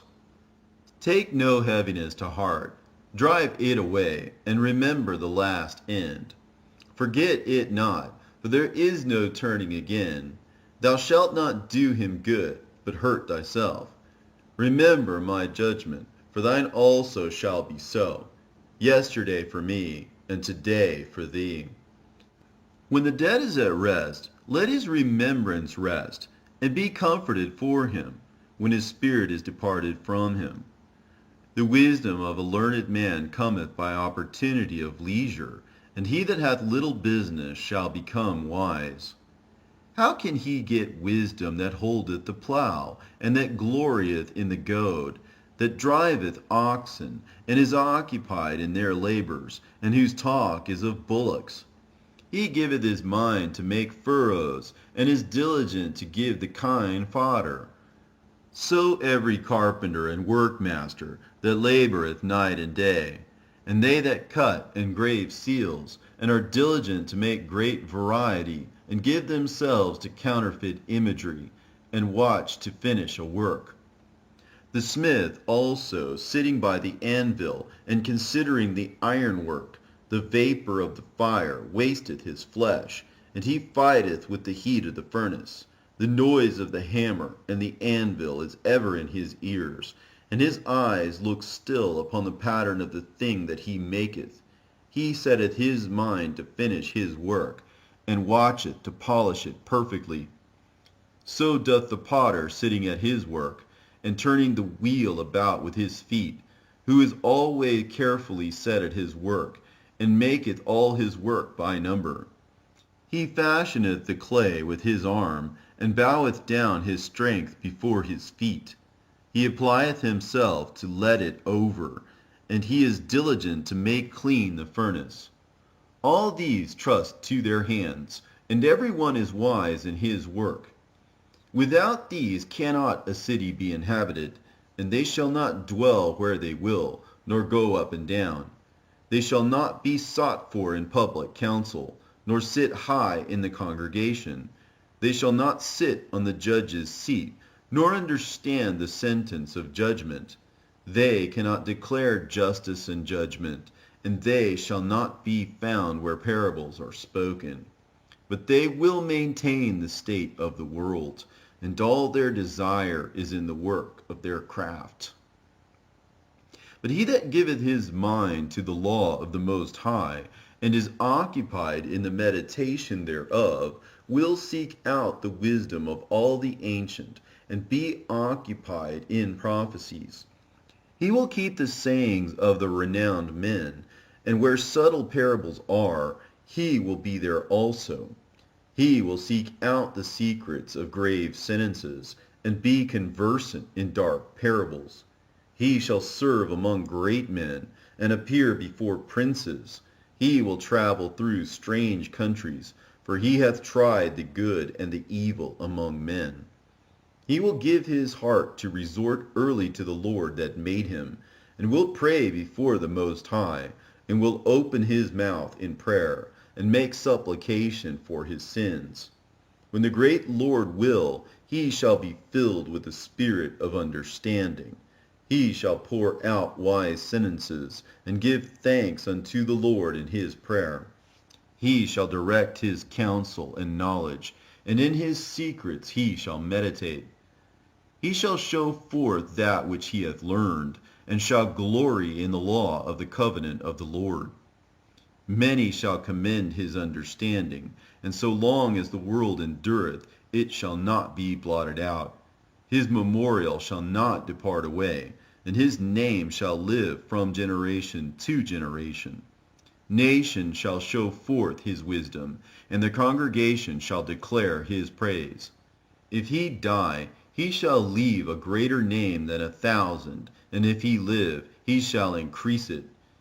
Yet have I more to say, which I have thought upon, for I am filled as the moon at the full. Hearken unto me, ye holy children, and bud forth as a rose growing by the brook of the field. And give ye a sweet savor as frankincense, and flourish as a lily. Send forth a smell, and sing a song of praise. Bless the Lord in all his works. Magnify his name, and show forth his praise with the songs of your lips, and with harps, and in praising him ye shall say after this manner, All the works of the Lord are exceeding good, and whatsoever he commandeth shall be accomplished in due season. And none may say, What is this? Wherefore is that? For at time convenient they shall all be sought out. At his commandment the waters stood as an heap, and at the words of his mouth the receptacles of water. At his commandment is done whatsoever pleaseth him, and none can hinder when he will save. The works of all flesh are before him, and nothing can be hid from his eyes. He seeth from everlasting to everlasting, and there is nothing wonderful before him. A man need not to say, What is this? Wherefore is that? For he hath made all things for their uses. His blessing covered the dry land as a river, and watered it as a flood. And he hath turned the waters into saltness, so shall the heathen inherit his wrath. As his ways are plain unto the holy, so are they stumbling blocks unto the wicked. For the good are good things created from the beginning, so evil things for the sinners. The principal things for the whole use of man's life are water, fire, iron, and salt, flour of wheat, honey, milk, and the blood of the grape, and oil, and clothing. All these things are for good to the godly, so to the sinners they are turned into evil. There be spirits that are created for vengeance, which in their fury lay on sore strokes. In the time of destruction they pour out their force, and appease the wrath of him that made them. Fire and hail and famine and death, all these were created for vengeance. Teeth of wild beasts, and scorpions, serpents, and the sword punishing the wicked to destruction. They shall rejoice in his commandment, and they shall be ready upon the earth when need is.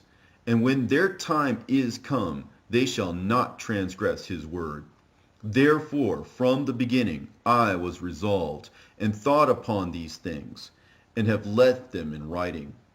All the works of the Lord are good, and he will give every needful thing in due season, so that a man cannot say, this is worse than that, for in time they shall all be well approved.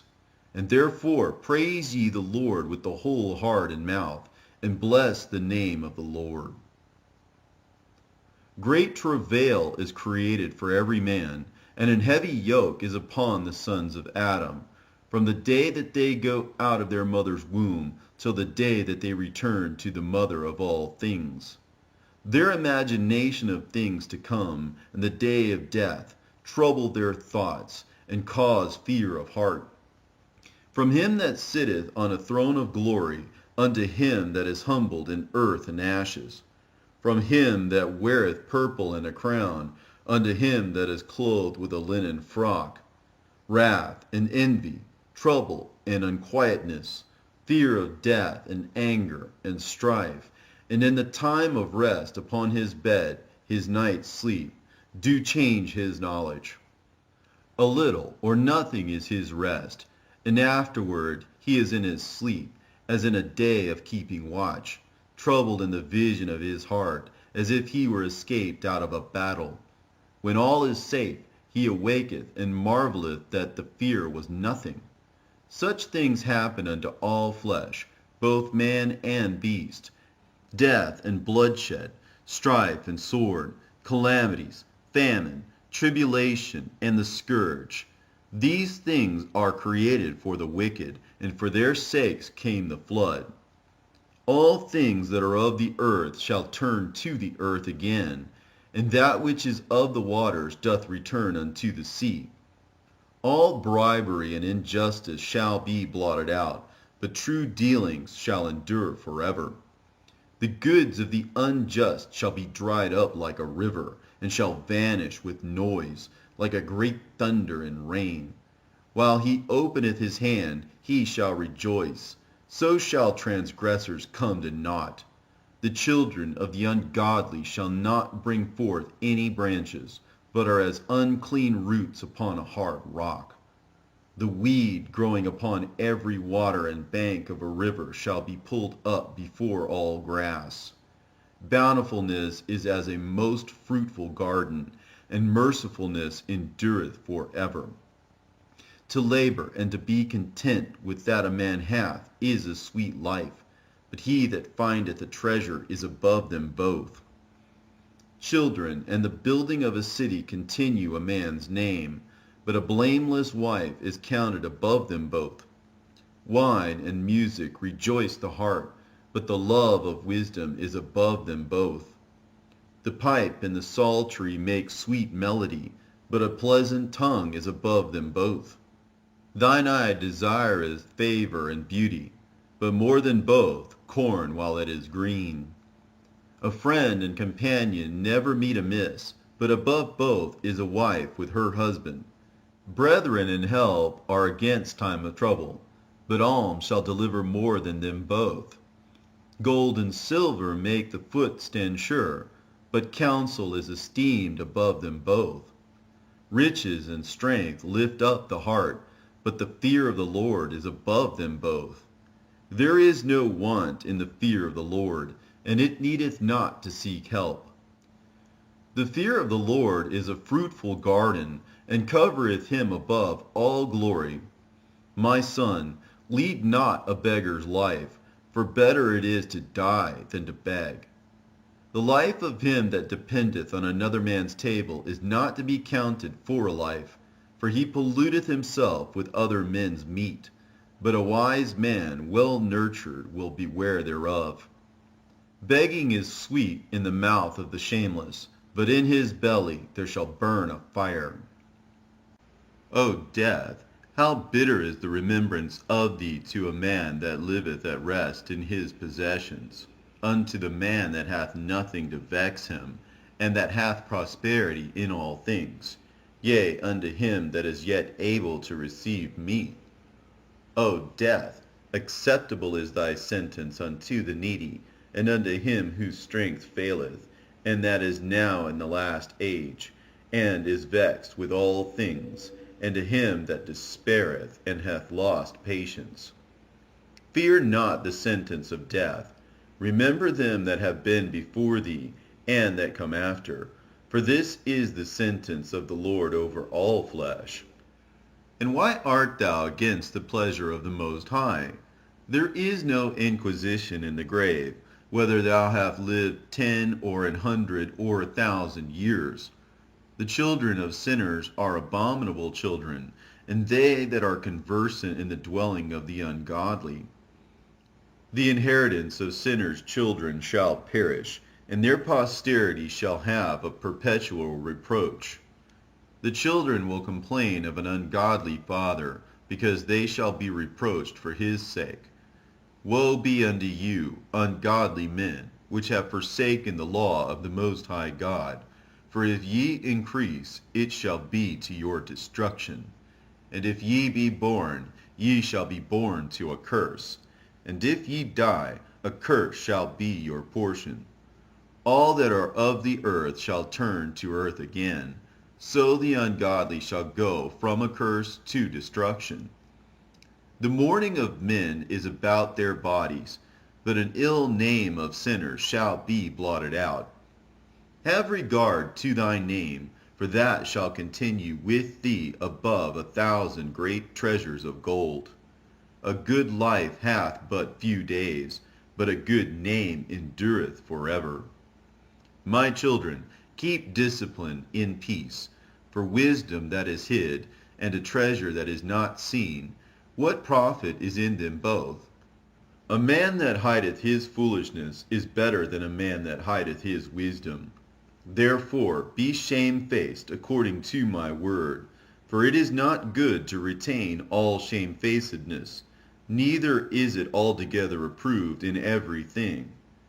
Be ashamed of whoredom before father and mother, and of a lie before a prince and a mighty man, of an offense before a judge and ruler, of iniquity before a congregation and people, of unjust dealing before thy partner and friend, and of theft in regard to the place where thou sojournest, and in regard of the truth of God and his covenant, and lean with thine elbow upon the meat, and of scorning to give and take, and of silence before them that salute thee, and to look upon an harlot, and to turn away thy face from thy kinsman, or to take away a portion or a gift, or to gaze upon another man's wife, or to be over busy with his maid, and come not near her bed, and of upbraiding speeches before friends, and after thou hast given, upbraid not, or of iterating and speaking again that which thou hast heard,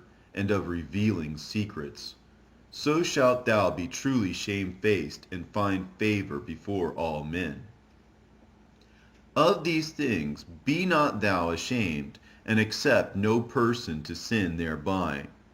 of the law of the Most High and his covenant, and of judgment to justify the ungodly, of reckoning with thy partners and travelers, or of the gift of the heritage of friends, of exactness of balance and weights, or of getting much or little, and of merchants indifferent selling, of much correction of children, and to make the side of an evil servant to bleed. Sure keeping is good where an evil wife is, and shut up where many hands are. Deliver all things in number and weight, and put all in writing that thou givest out or receivest in. Be not ashamed to inform the unwise and foolish, and the extreme aged that contendeth with those that are young. Thus shalt thou be truly learned, and approved of all men living. The father waketh for the daughter when no man knoweth, and the care for her taketh away sleep when she is young, lest she pass away the flower of her age, and being married, lest she should be hated. In her virginity, lest she should be defiled and gotten with child in her father's house, and having an husband, lest she should misbehave herself, and when she is married, lest she should be barren. Keep a sure watch over a shameless daughter, lest she make thee a laughingstock to thine enemies, and a byword in the city, and a reproach among the people, and make thee ashamed before the multitude. Behold, not everybody's beauty, and sit not in the midst of women. For from garments cometh a moth, and from women wickedness. Better is the churlishness of a man than a courteous woman. A woman, I say, which bringeth shame and reproach. I will now remember the works of the Lord, and declare the things that I have seen. In the words of the Lord are his works. The sun that giveth light looketh upon all things, and the work thereof is full of the glory of the Lord. The Lord hath not given power to the saints to declare all his marvelous works, which the Almighty Lord firmly settled, that whatsoever is might be established for his glory. He seeketh out the deep and the heart, and considereth their crafty devices. For the Lord knoweth all that may be known, and he beholdeth the signs of the world. He declareth the things that are past, and for to come, and revealeth the steps of hidden things. No thought escapeth him, neither any word is hidden from him. He hath garnished the excellent works of his wisdom, and he is from everlasting to everlasting. Unto him may nothing be added, neither can he be diminished, and he hath no need of any counselor. Oh, how desirable are all his works, and that a man may see even to a spark. All these things live and remain forever for all uses, and they are all obedient. All things are double one against another. He hath made nothing imperfect. One thing establisheth the good of another, and who shall be filled with beholding his glory? The pride of the height, the clear firmament, the beauty of heaven with his glorious show.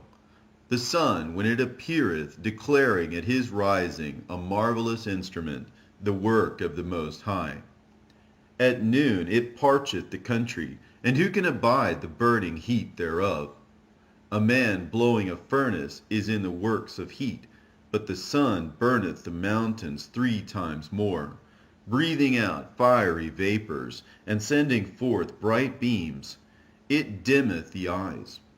Great is the Lord that made it, and at his commandment runneth hastily.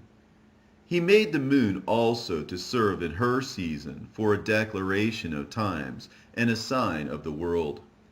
From the moon is the sign of feasts, a light that decreaseth in her perfection. The month is called after her name, increasingly wonderfully in her changing, being an instrument of the armies above, shining in the firmament of heaven. The beauty of heaven, the glory of the stars, an ornament giving light in the highest places of the Lord.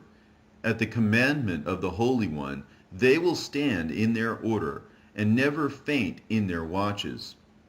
Look upon the rainbow, and praise him that made it. Very beautiful it is in the brightness thereof. It compasseth the heaven about with a glorious circle, and the hands of the Most High have bended it.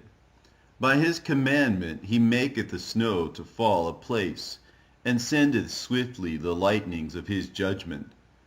Through this the treasures are opened, and clouds fly forth as fowls. By his great power he maketh the clouds firm, and the hailstones are broken small.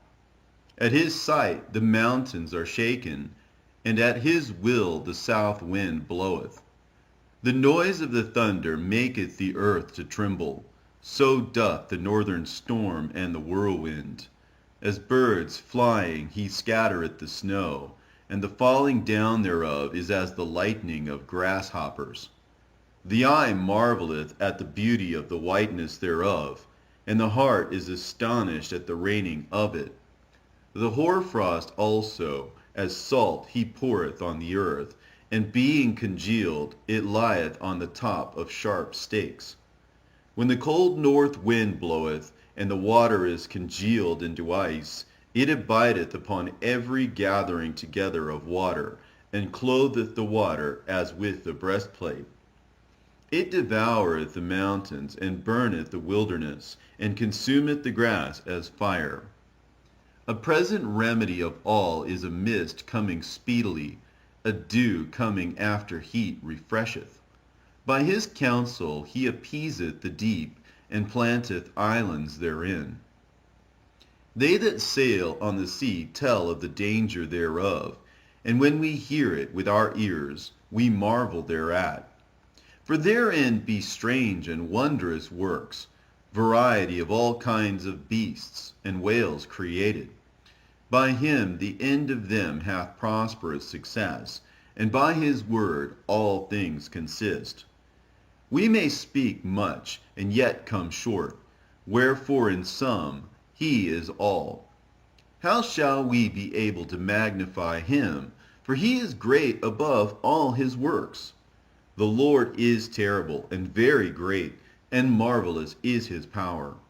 When ye glorify the Lord, exalt him as much as ye can, for even yet will he far exceed. And when ye exalt him, put forth all your strength, and be not weary, for ye can never go far enough. Who hath seen him that he might tell us? And who can magnify him as he is?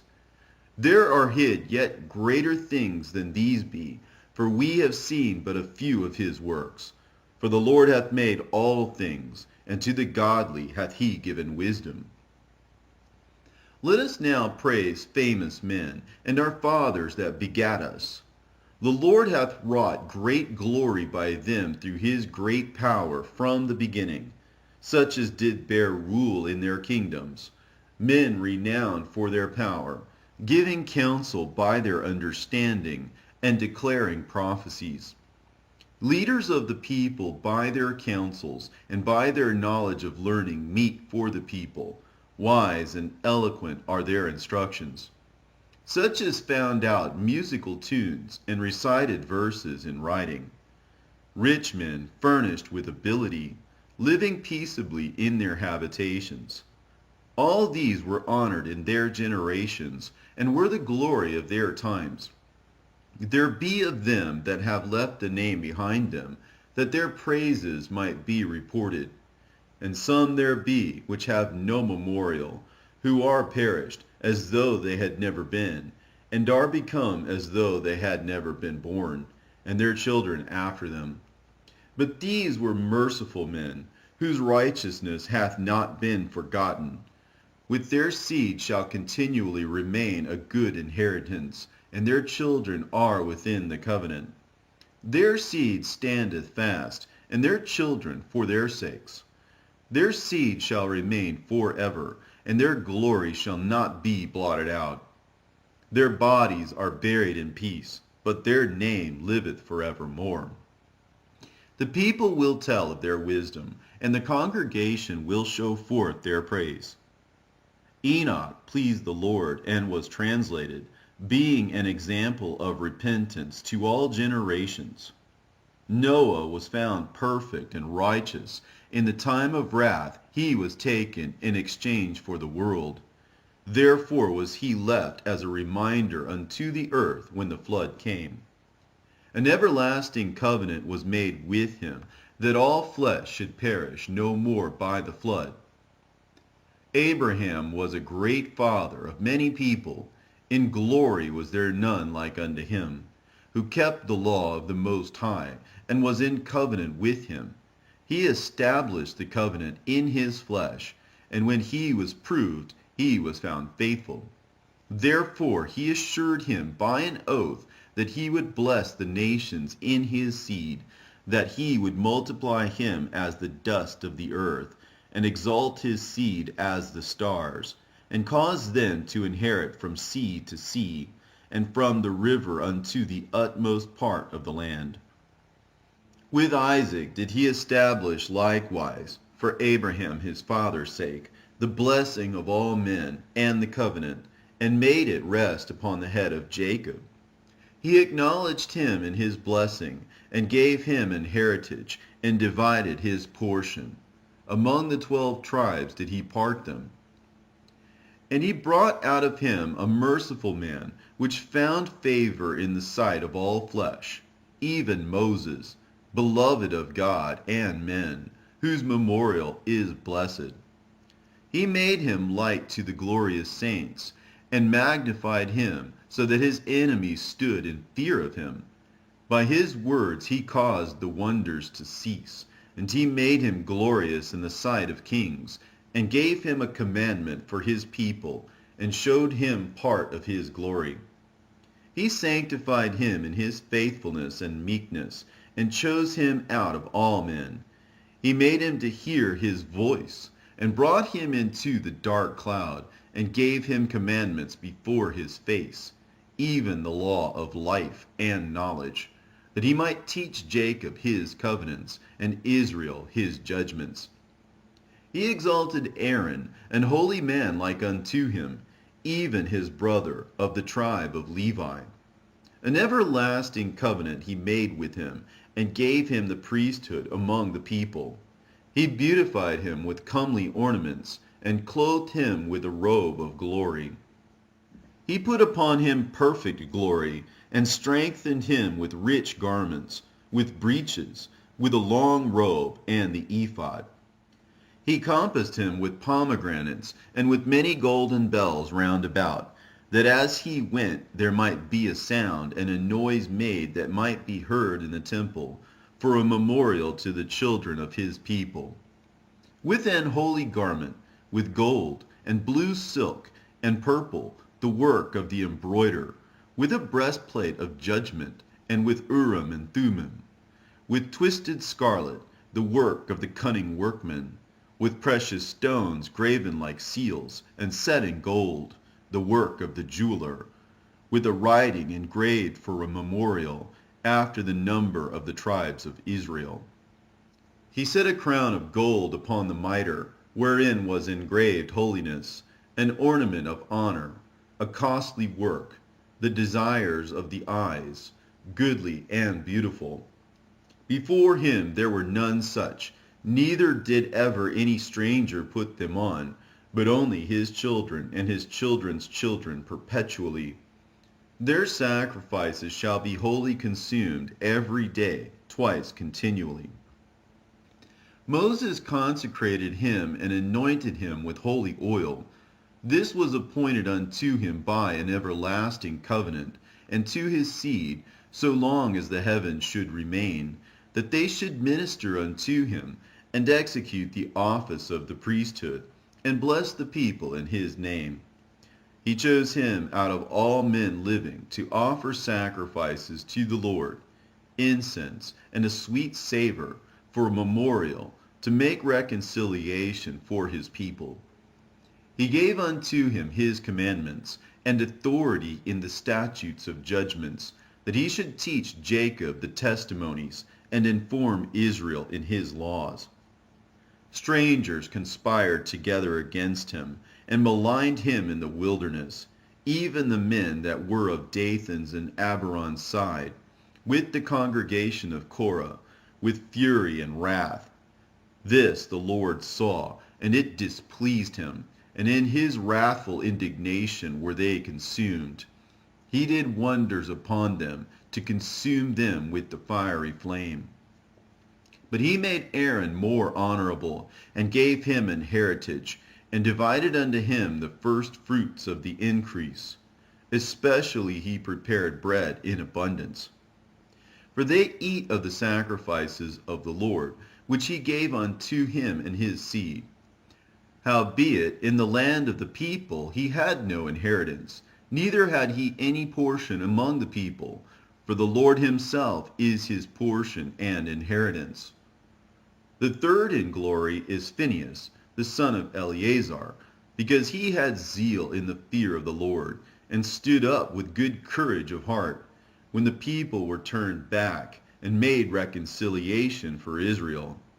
Therefore was there a covenant of peace made with him, that he should be the chief of the sanctuary and of his people, and that his posterity should have the dignity of the priesthood forever.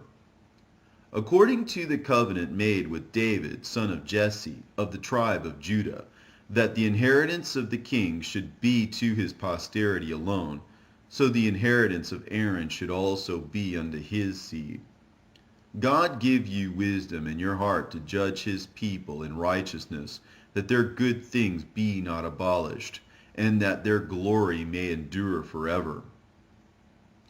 Jesus, the son of Nave, was valiant in the wars, and was the successor of Moses in prophecies, who according to his name was made great for the saving of the elect of God, and taking vengeance of the enemies that rose up against them, that he might set Israel in their inheritance. How great glory gat he when he did lift up his hands and stretched out his sword against the cities, who before him so stood to it. For the Lord himself brought his enemies unto him. Did not the sun go back by his means, and was not one day as long as two?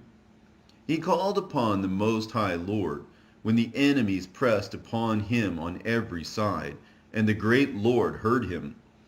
And with hailstones of mighty power he made the battle to fall violently upon the nations. And in the descent of Beth Horon he destroyed them that resisted, that the nations might know all their strength, because he fought in the sight of the Lord, and he followed the mighty one. In the time of Moses also he did a work of mercy, he and Caleb the son of Jephunneh, in that they withstood the congregation, and withheld the people from sin, and appeased the wicked murmuring. And of 600,000 people on foot, they too were preserved to bring them in to that heritage, even unto the land that floweth with milk and honey. The Lord gave strength also unto Caleb, which remained with him unto his old age, so that he entered upon the high places of the land, and his seed obtained it for an heritage, that all the children of Israel might see that it is good to follow the Lord. And concerning the judges, every one by name, whose heart went not a-whoring, nor departed from the Lord, let their memory be blessed. Let their bones flourish out of their place, and let the name of them that were honored be continued upon their children.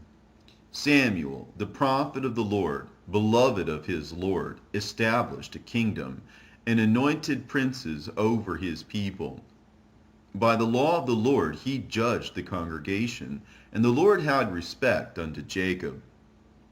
By his faithfulness he was found a true prophet, and by his word he was known to be faithful in vision.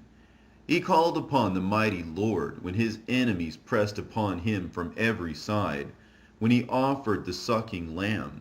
And the Lord thundered from heaven, and with a great noise made his voice to be heard. And he destroyed the rulers of the Tyrians, and all the princes of the Philistines. And before his long sleep he made protestations in the sight of the Lord and his anointed.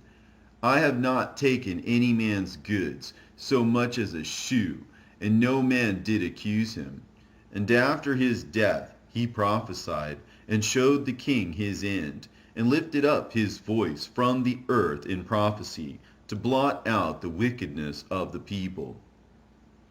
And after him rose up Nathan to prophesy in the time of David.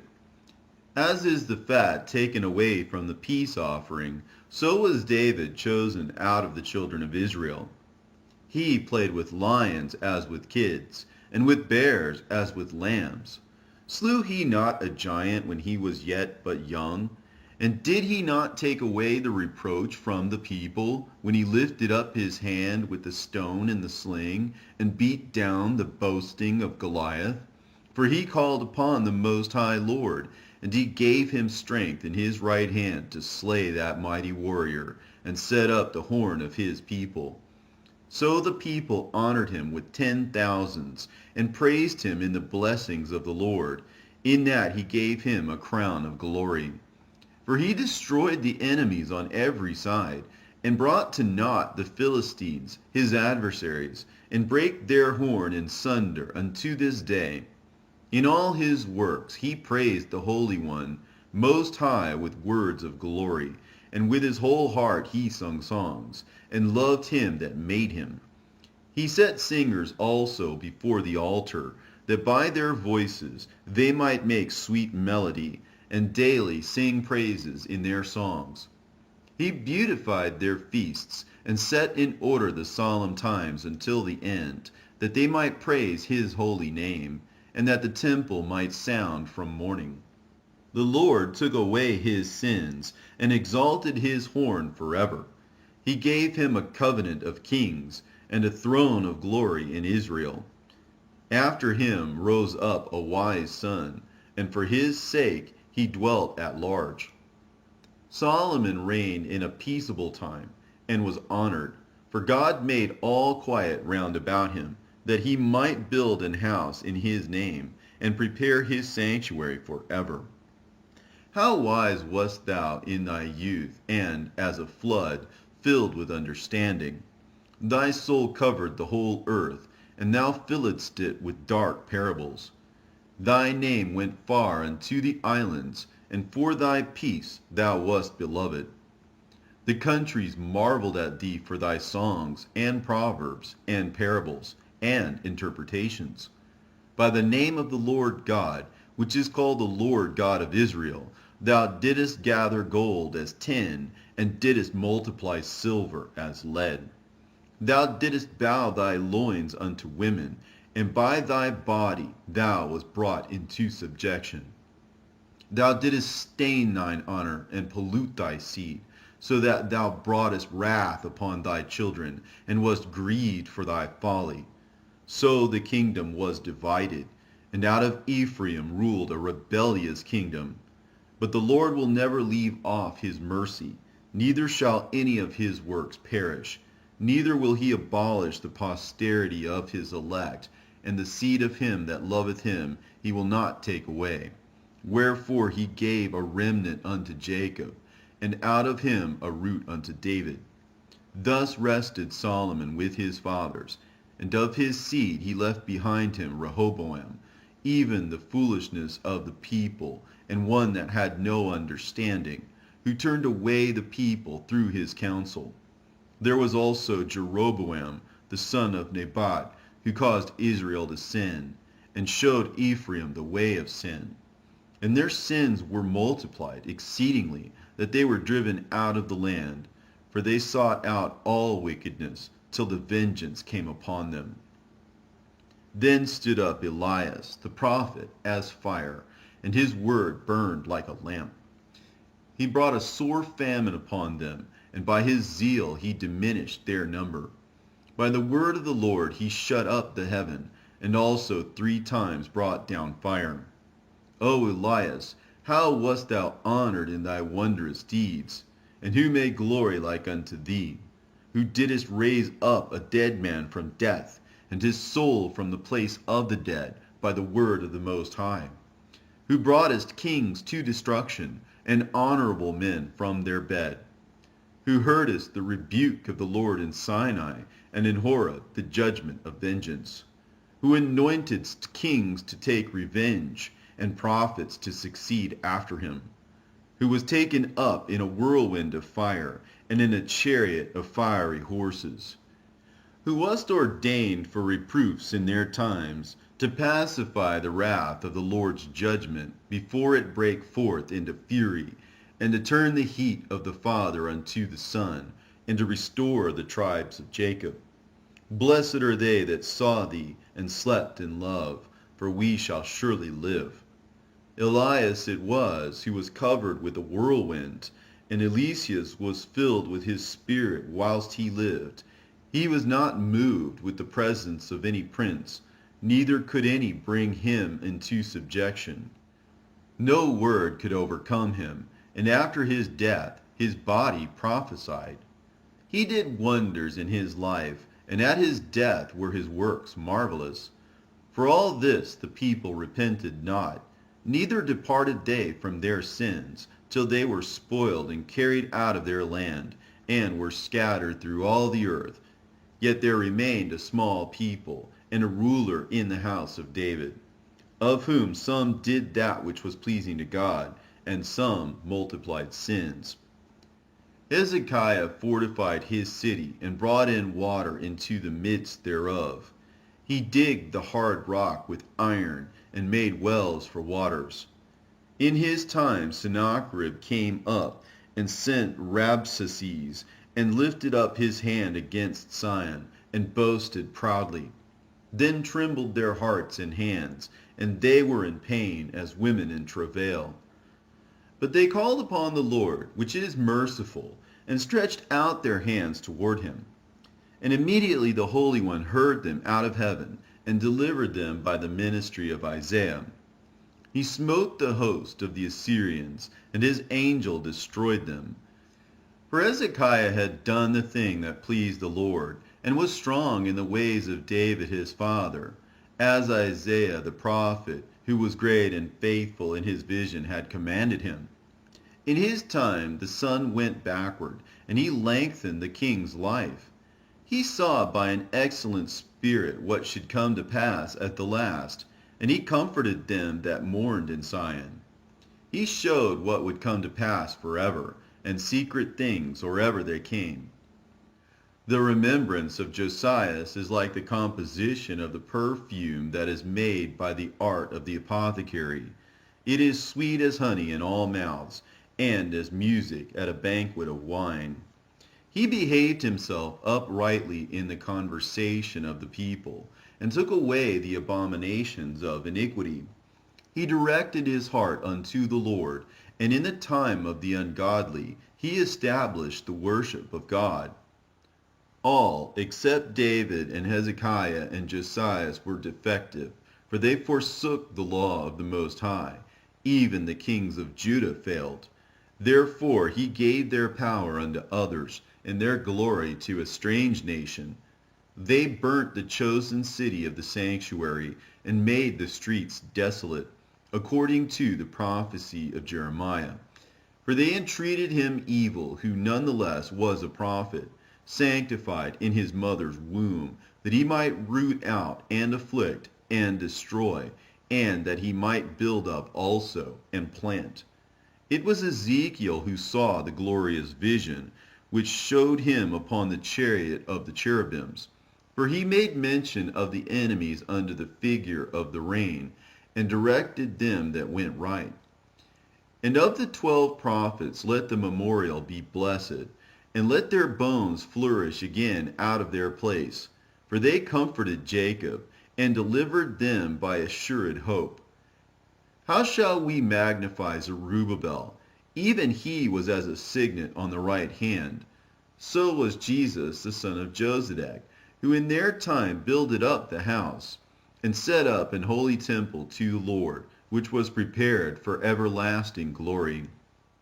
And among the elect was Nehemiah, whose renown is great, who raised up for us the walls that were fallen, and set up the gates and the bars, and raised up our ruins again. But upon the earth was no man created like Enoch, for he was taken from the earth.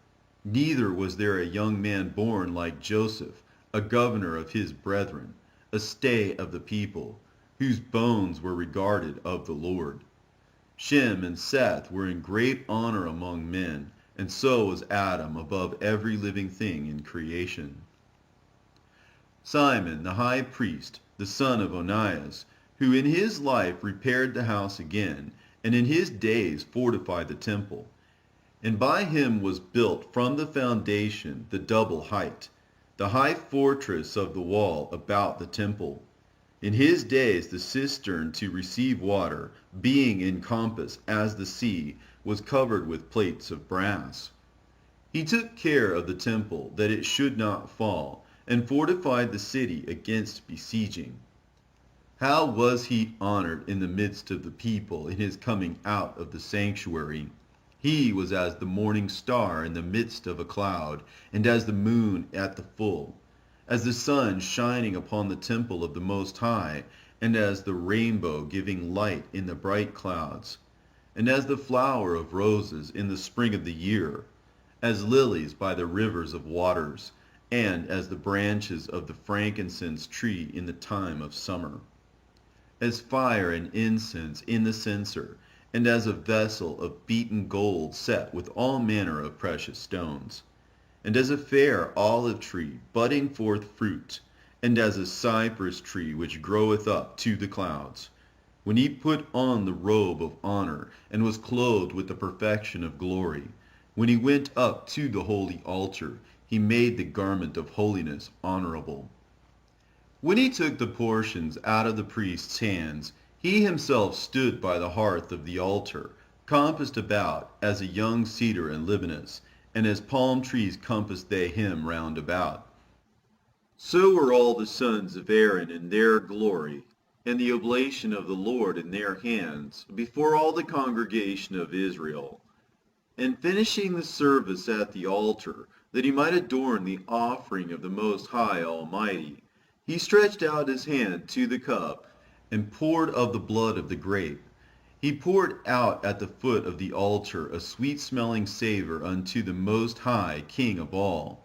Then shouted the sons of Aaron, and sounded the silver trumpets, and made a great noise to be heard for a remembrance before the Most High. Then all the people together hasted, and fell down to the earth upon their faces to worship the Lord God Almighty, the Most High. The singers also sang praises with their voices. With great variety of sounds was there made sweet melody. And the people besought the Lord, the Most High, by prayer before him that is merciful, till the solemnity of the Lord was ended, and they had finished his service. Then he went down and lifted up his hands over the whole congregation of the children of Israel, to give the blessing of the Lord with his lips, and to rejoice in his name. And they bowed themselves down to worship the second time, that they might receive a blessing from the Most High. Now therefore bless ye the God of all, which only doeth wondrous things everywhere, which exalteth our days from the womb, and dealeth with us according to his mercy. He grant us joyfulness of heart, and that peace may be in our days in Israel forever, that he would confirm his mercy with us, and deliver us at his time. There be two manner of nations which my heart abhorreth, and the third is no nation, they that sit upon the mountain of Samaria, and they that dwell among the Philistines, and that foolish people that dwell in Shechem. Jesus, the son of Sirach of Jerusalem, hath written in this book the instruction of understanding and knowledge, who out of his heart poured forth wisdom. Blessed is he that shall be exercised in these things, and he that layeth them up in his heart shall become wise. For if he do them, he shall be strong to all things. For the light of the Lord leadeth him, who giveth wisdom to the godly. Blessed be the name of the Lord forever. Amen. Amen. A prayer of Jesus, the son of Sirach. I will thank thee, O Lord and King, and praise thee, O God, my Savior. I do give praise unto thy name.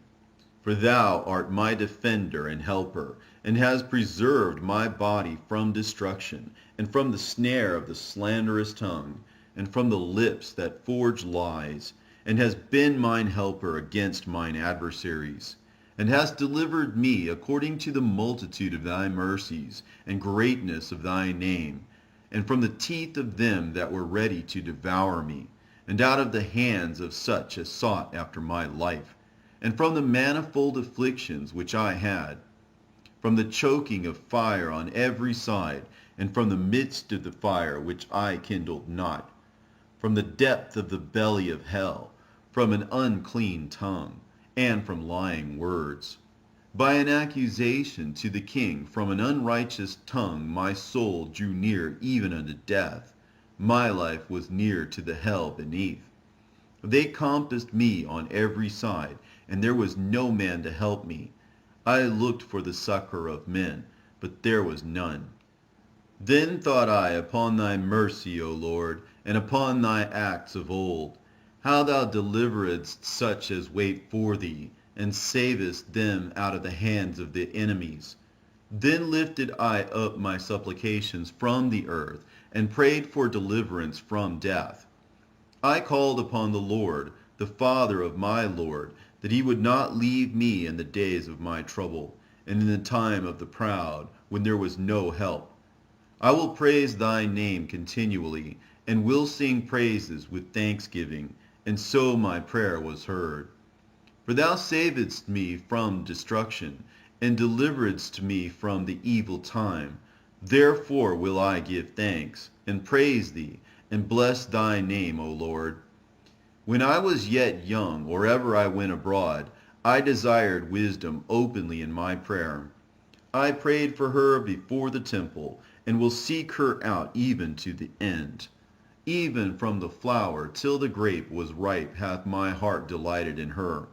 My foot went the right way. From my youth up I sought after her. I bowed down mine ear a little, and received her, and gat much learning. I profited therein. Therefore will I ascribe glory unto him that giveth me wisdom. For I purposed to do after her, and earnestly I followed that which is good. So shall I not be confounded. My soul hath wrestled with her, and in my doings I was exact. I stretched forth my hands to the heaven above, and bewailed my ignorances of her.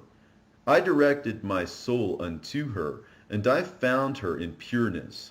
I have had my heart joined with her from the beginning. Therefore shall I not be forsaken. My heart was troubled in seeking her. Therefore have I gotten a good possession.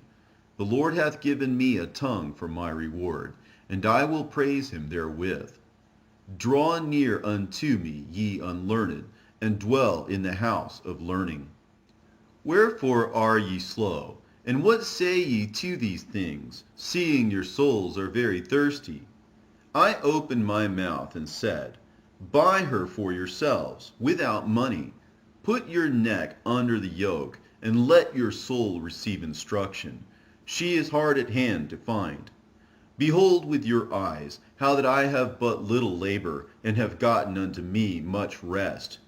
Get learning with a great sum of money, and get much gold by her.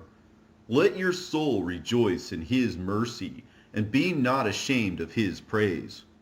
Work your work betimes, and in his time he will give you your reward.